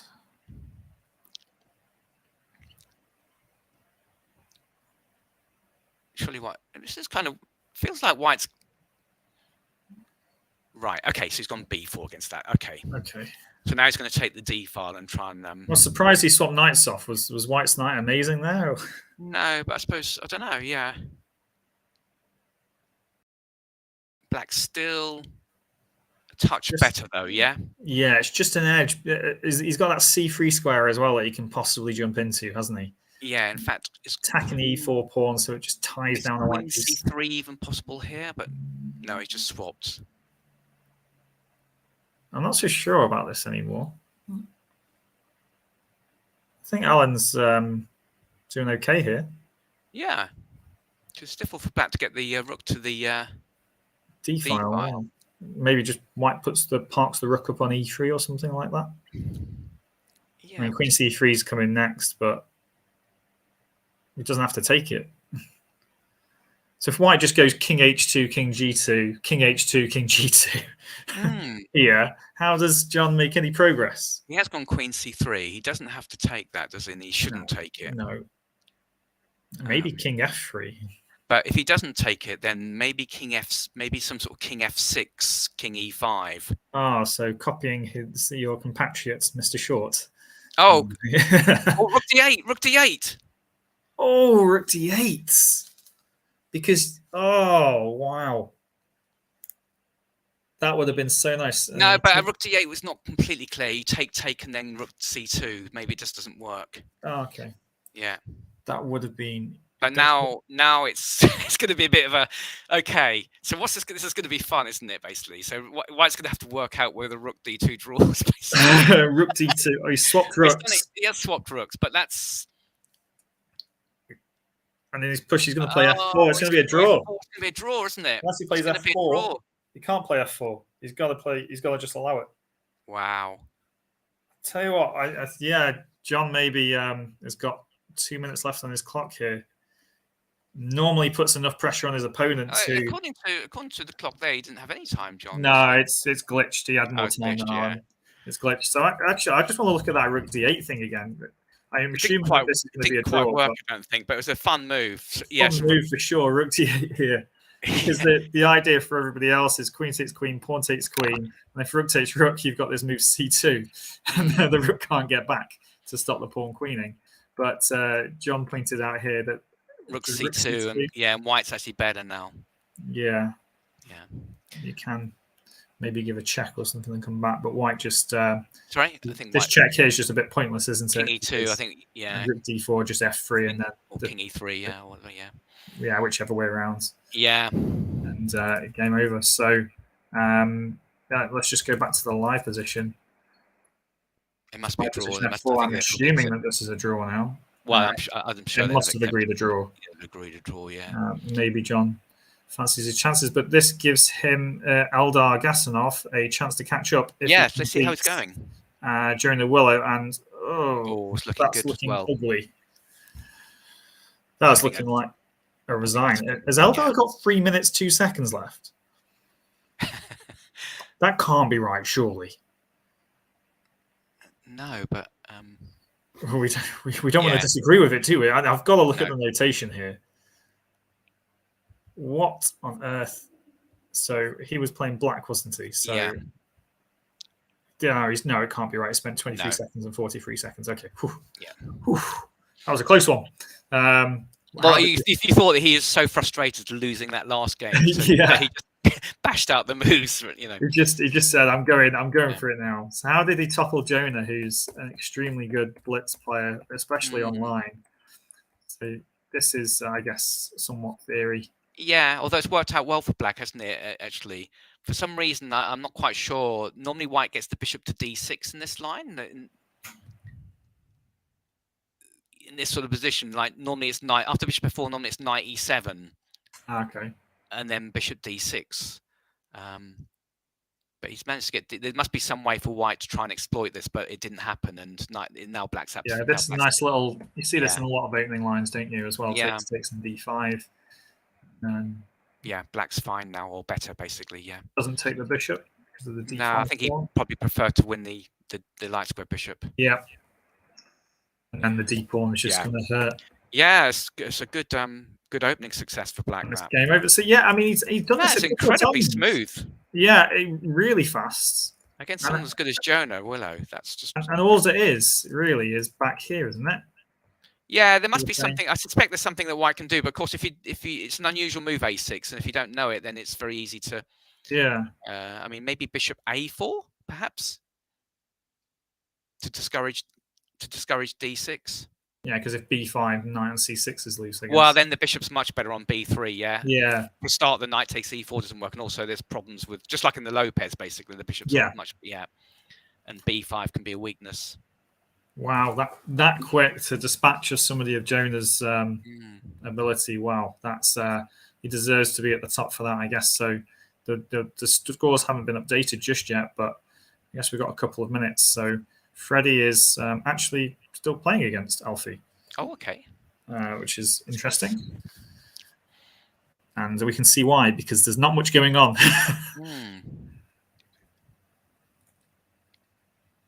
So Alfie's given up the his h-pawn to get his rook in. It's interesting. Quite like how trying to win the game. Yeah, because he's got that passed f-pawn, hasn't he? And he's going to play bishop h5 next move. Yeah, there's knight on d5's definitely worth a bishop, if not more. Yeah, and white's king has to make a decision here. Is it going to I'm just wondering what's actually happened. Did he resign here or offer a draw? Might have offered a draw, perhaps. I guess basically, yeah. I mean, again, this would be a natural to offer a draw regardless of the position, I guess. Because again, in Blitz, but I guess because the 2-second increment is it's not very much time, is it? So no, you are sort of very close to just running out of time. You physically have only got just about enough time to make the move, haven't you? Yeah. So we were a bit unknown with what's happened in this game, but clearly just as it's getting exciting. I know, just about to start, and as well, yeah. And Jose against Yushin Han. Looks like Jose's won that one. So he's had a couple of good wins, hasn't he? Yeah, good wins. Jose was on the board, and Mark won. He won that one. Mark did. Yeah. And Danny Gormali looks like he got back to winning ways against Johnny Payne as well. Pawn on h6, an extra bishop as well. Mm-hmm. So that's good. So where's that leave us with the standings then? Are we going to be updated? Is the next round about to start in 10 minutes time, is it? Yeah, I think it starts at 5:50, doesn't it? 5:50, and that'll be the last round. That's the last round. Yeah, so some of these scores are coming up now, so we can see what's happened, and everything's going to be over. We still don't know what's happened between Freddie Gordon and Alfie Onslow. But just going really, it's the top four that get kind of like a little bit different. So we know that John's drawn. We know that Eldar Gastanov has won. So I know he was a point ahead. He was but Eldar Gastanov won, so he goes to 10.5 out of 11.5 out of 14, so they're level now. Oh, of course. I just haven't put his result up. I missed the 13-14. I missed it. Yeah, it's now been updated. So who's Eldar got in the last round? He's got Charlie Story and John Spielman. John's got Camacho, who's just won his last 2 games. So So Camacho, you'd have to say at the moment on form. He's won his last 5 games. Wow. So he's on a roll. Danny Gormali definitely better second half of the tournament for him. Mark Hebden's snuck into 3rd place with 10 points. He's won his last 3. Sorry? He's won his last 3, Mark Hebden. Is that right? Yeah, I think so. Yeah, won his last 3 games to sneak up there. We got Ollie Stubbs in the last round, and Freddie Gordon has got Mandar Tamankar. So it shows that he actually lost against Alfie in that position where you weren't sure about. Maybe he ran out of time, perhaps.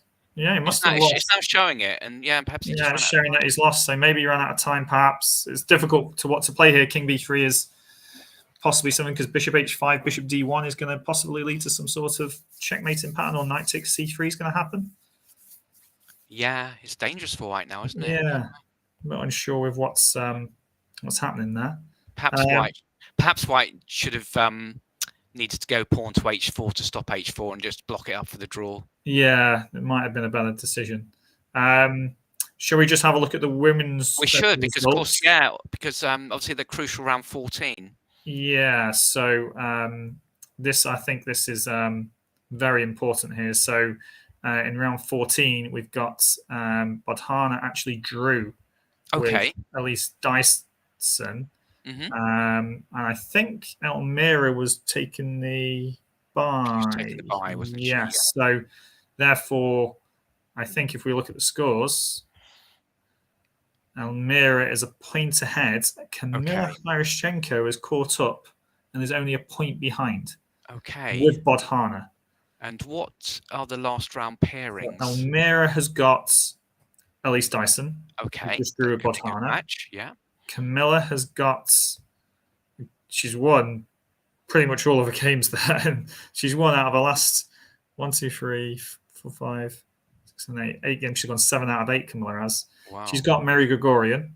Okay. Tough. To be honest, they're all tough matchups though. Yeah. Bodhana with all these wins. Mary's doing well. She's got 8.5, hasn't she? Yeah, Mary's doing well. It's probably the hardest matchup on points scored today. Bodhana's got Anusha. So obviously it's going to be Elmira. Whether if Elmira does the business and gets just half a point against Elise, then she's the champion.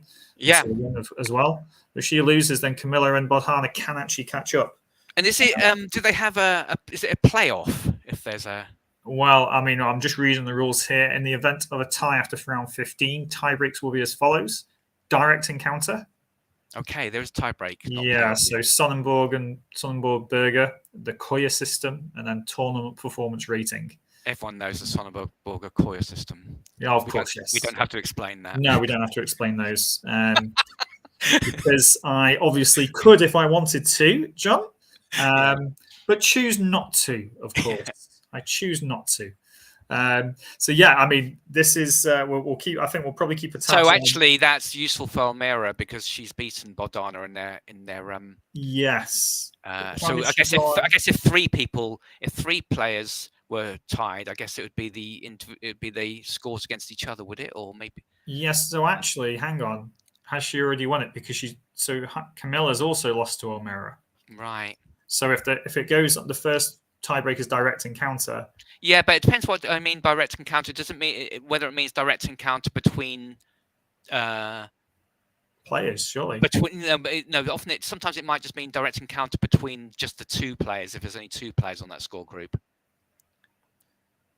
Also, because there's three, even though Almira's beaten both of them. Yeah, exactly. Yeah, they might not use that. I mean, you could obviously have it even if there are four people, yeah, and it'd just be there. For example, if everyone played each other and someone got 2.5 out of 3 against the other 3. But I'm not sure what that means. But I mean, clearly the Almira would be ahead even on any of the other tie breaks because the Sonnenborg Burger generally means that if you beat players on higher score groups, it helps, doesn't it? Yeah. Okay. Or maybe we should revisit that if it actually happens. Yeah, if it happens, yeah. Okay. Yeah. We'll keep an eye on Almira's game. Obviously, if she doesn't lose, then then she's champion regardless of points. But I would think that she would be champion even if she does lose. But of course, you did bring up a good point. I could be wrong. Okay, well, let's have a look at the tiebreak situation now, I guess, for John Spielman and Eldar. So they had a draw of each other. They did, yes. And they've got the same amount of, and if they both do the same result in the last rounds, because nobody can catch them, whatever that is, then I've got no idea who's going to win. That's when you'll have to explain the Sonnenborg Burger. Oh, right. Okay, John. Great. Thank you. I will. I look forward to that. It's a good thing I'm on a computer and I can just type into Google. Well, I guess actually also the results are on chessresults.com, aren't they? They the are actual results, and they should actually have those tie breaks installed. So let's have a look. I'll just load it up on my phone, so I've just got it just in case it's could be very important. That couldn't it? Right, Blitz final. So rank after round 14. So it's currently got John Spielman ahead. Tiebreak 2, he's at 74.25 and Eldar's at 73.50. Right. Okay. So I'm guessing that means that John technically has everything to play for here. So we'll focus on his game, I guess, to start off with, and obviously flick between him and Eldar to see what's going on. Sure. Of course, it all depends it all depends who they're playing in the last round as well, because obviously. If you're playing someone on a low score in the last round, that will affect your Sonnenborg Burger, won't it? So he's got Charlie's on 5, but John's is actually playing Camacho, isn't he? Who's on 8, so that's even higher. So if John wins, you kind of expect he's got a great chance, doesn't he? Yeah. Yeah. On tiebreak. Yeah. I have actually been sent a picture of the photo of the actual trophies that they can win. Let me download that. Put it in.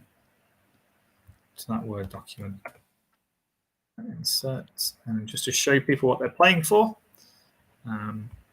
Just before we go back to the live games, these are the 2 trophies. Seconds.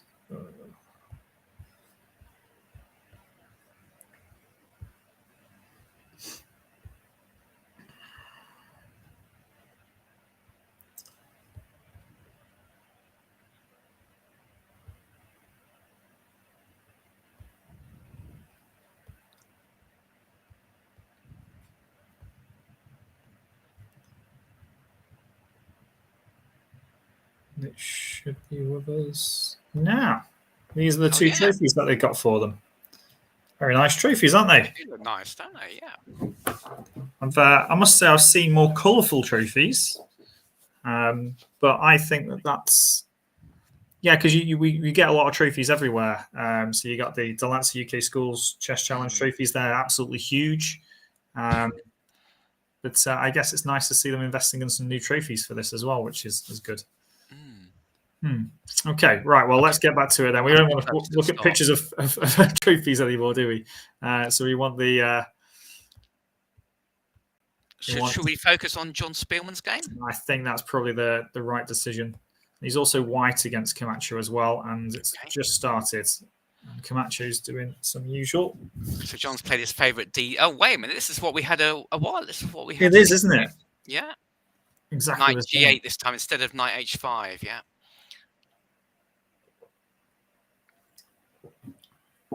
We quite liked how Black got out of that opening, though, didn't we? I think with Knight H5 and G6. Well, sort of. He got out. He wasn't completely blown away, but then John came up with a good plan, didn't he? Yeah. And got that knight on C6. So this looks quite sharp, but I like 97. Just chase that knight straight away. Bishop F4. Okay. Feels as though it should be just about okay for Black. There's no, you don't have to worry about Bishop B5 check in this line, do you? No. Just feel a bit loose on the light squares towards his king, though, just a little loose. Oh, Queen E2. Is white going to cross the queen side? Yes, that looks like a good way of mixing up. But why has he blocked his bishop in, though, to do so? The bishop on F1, I don't get the point. Is he going to? Yeah, true. I mean, is he going to play G4? He's changed his mind, hasn't he? Basically, yeah. Yeah, is he going to play G4 and Bishop G2 or something? I don't know what he's doing. Yeah, although G4 could conceivably be met by knight takes G4. G3, Bishop G2, whatever. It feels very slow that he really wanted to get his bishop to G2. So this is a big moment. Does Black exchange, or does he just drop his bishop back to E7 and then just go C5? I mean, that's the sort of structure that John plays himself as Black, isn't it? The bishop on E7, yeah. I think Jose's had a good opening here, personally.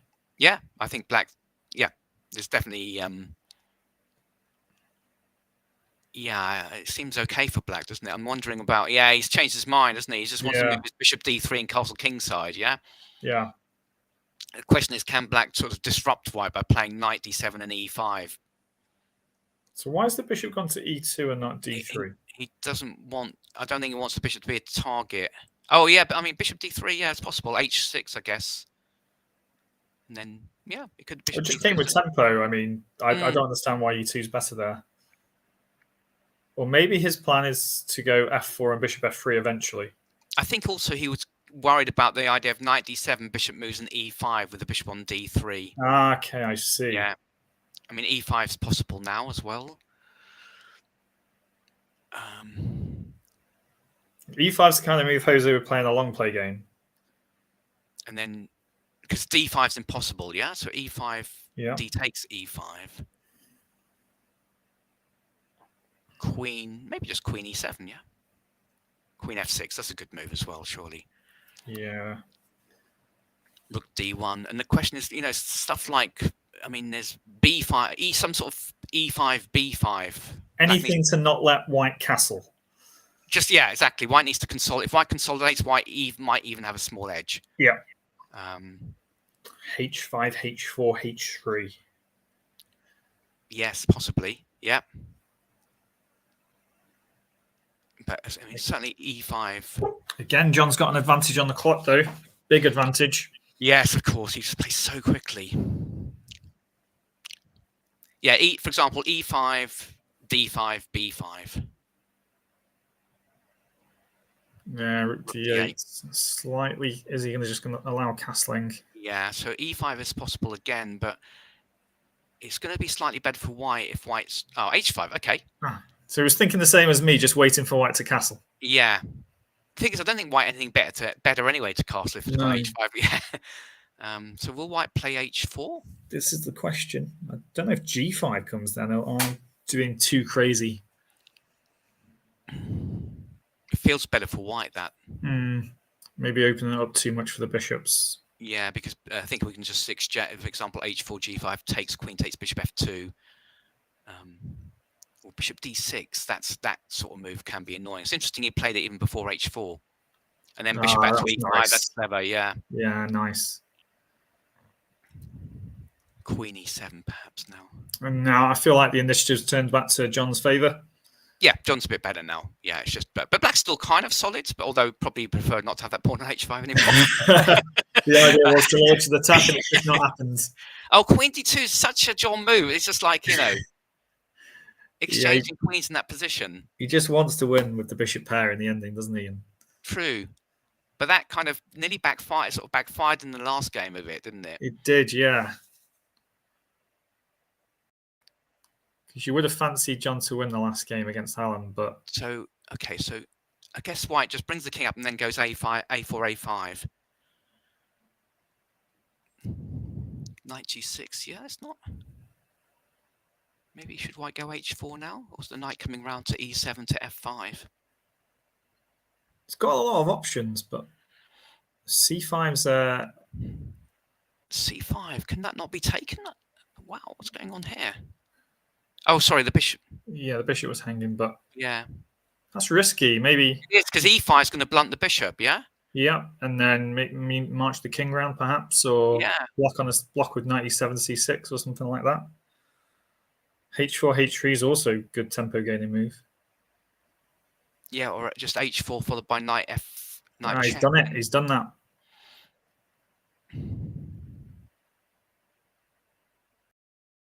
Jose Camacho could be spoiling the party here for John Spielman.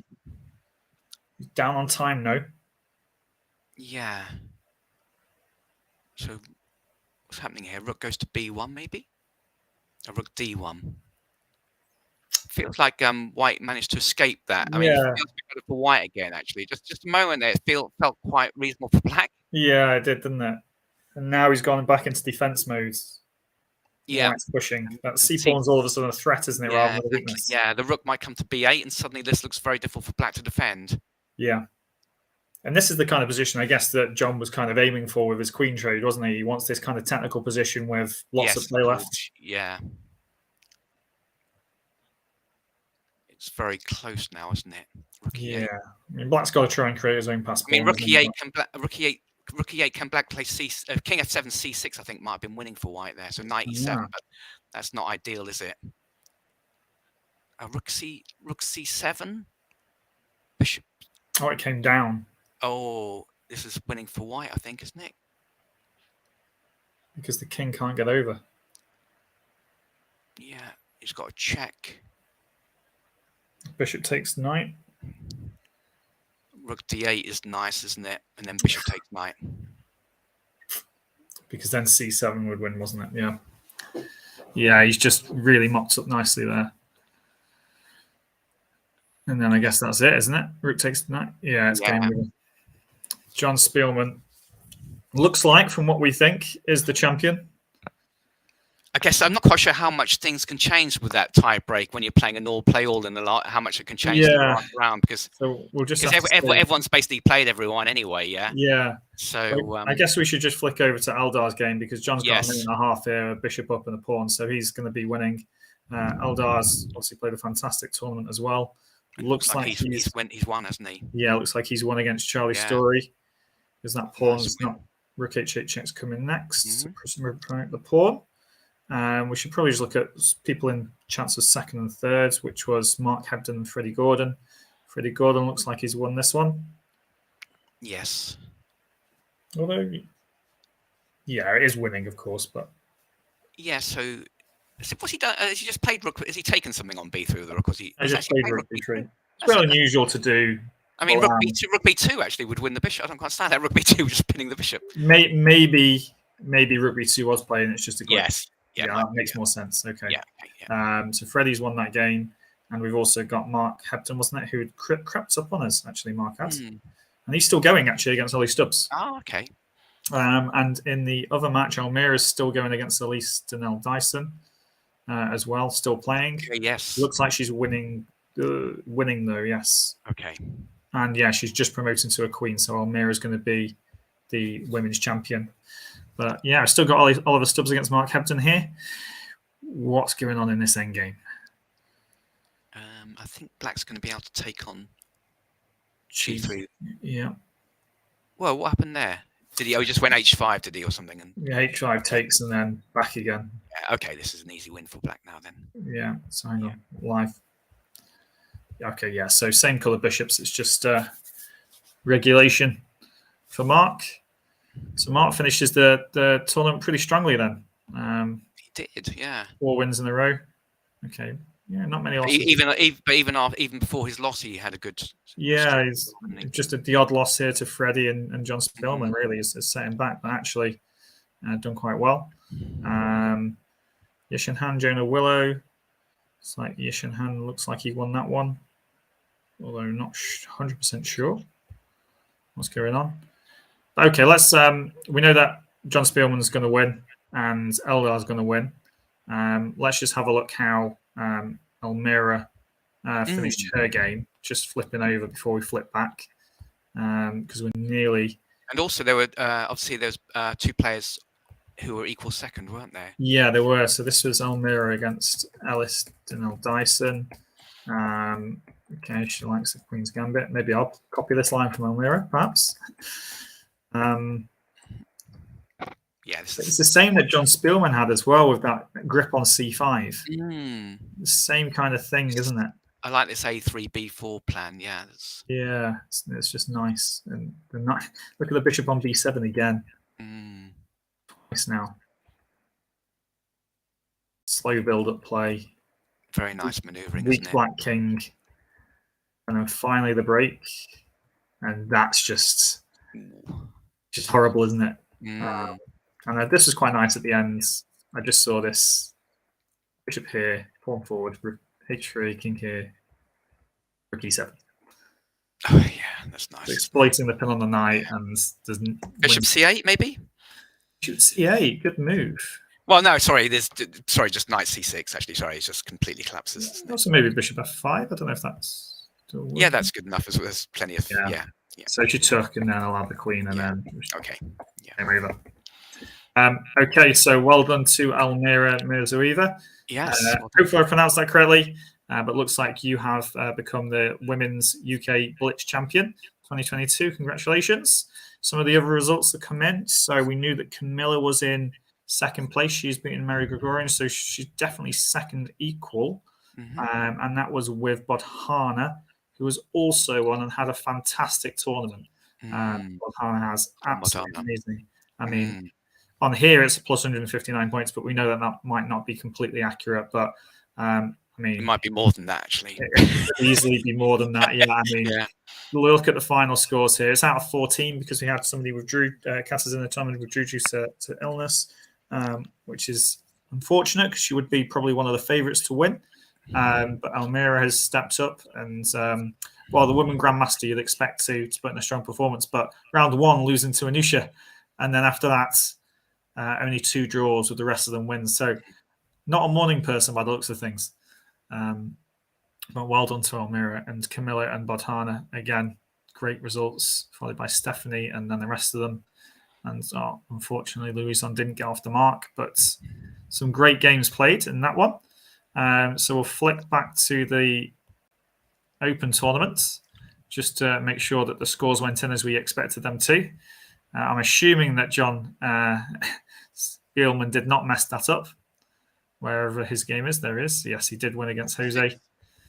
And so therefore the final results are John and Eldar on 12.5 points. And we believe that due to tiebreak, and John, did you say that I was going to explain some of your... Well, I don't know. Maybe we should just... certainly John had the better tiebreak going into the last round, and also he's playing a player with a higher score in the last round. So you'd expect him to be ahead, but you never know with these things. Yeah, on chess results, he is ahead. He's got 87.25 tiebreak 2, and Eldar's got 84.25 tiebreak 2. So it looks like, and also the tiebreak 3 is ahead as well, 5.5 to 4.5. What's that? What was tiebreak 3? Let's have a look at the tiebreaks.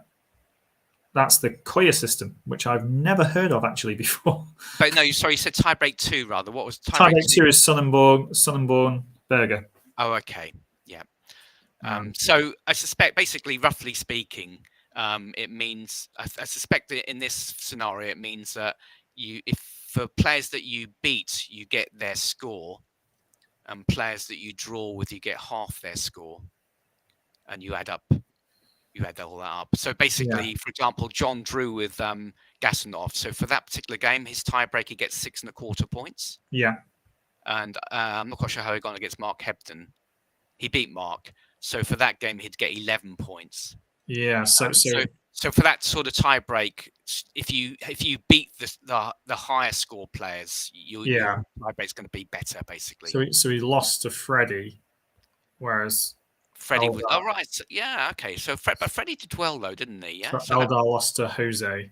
So Freddie scored more than Jose, 10.5 to 8. That's probably a big difference. Who lost to Freddie? So Freddie beats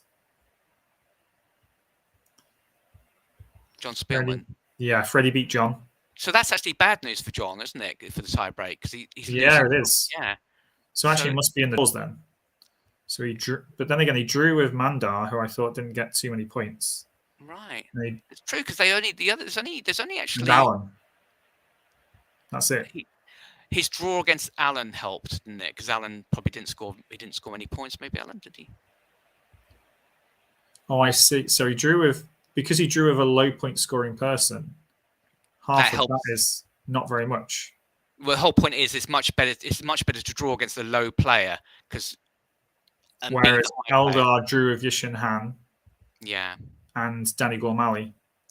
Right. Yeah. So those guys scored relatively highly, I guess. Yeah, of course. Yeah. So, wow, amazing. I'm just actually messaged somebody at the event to double check that John is the winner, but I think we probably assume that that's the case as well. But I mean, John, thank you very much for joining me. Pleasure. It's good fun. Providing the commentary too.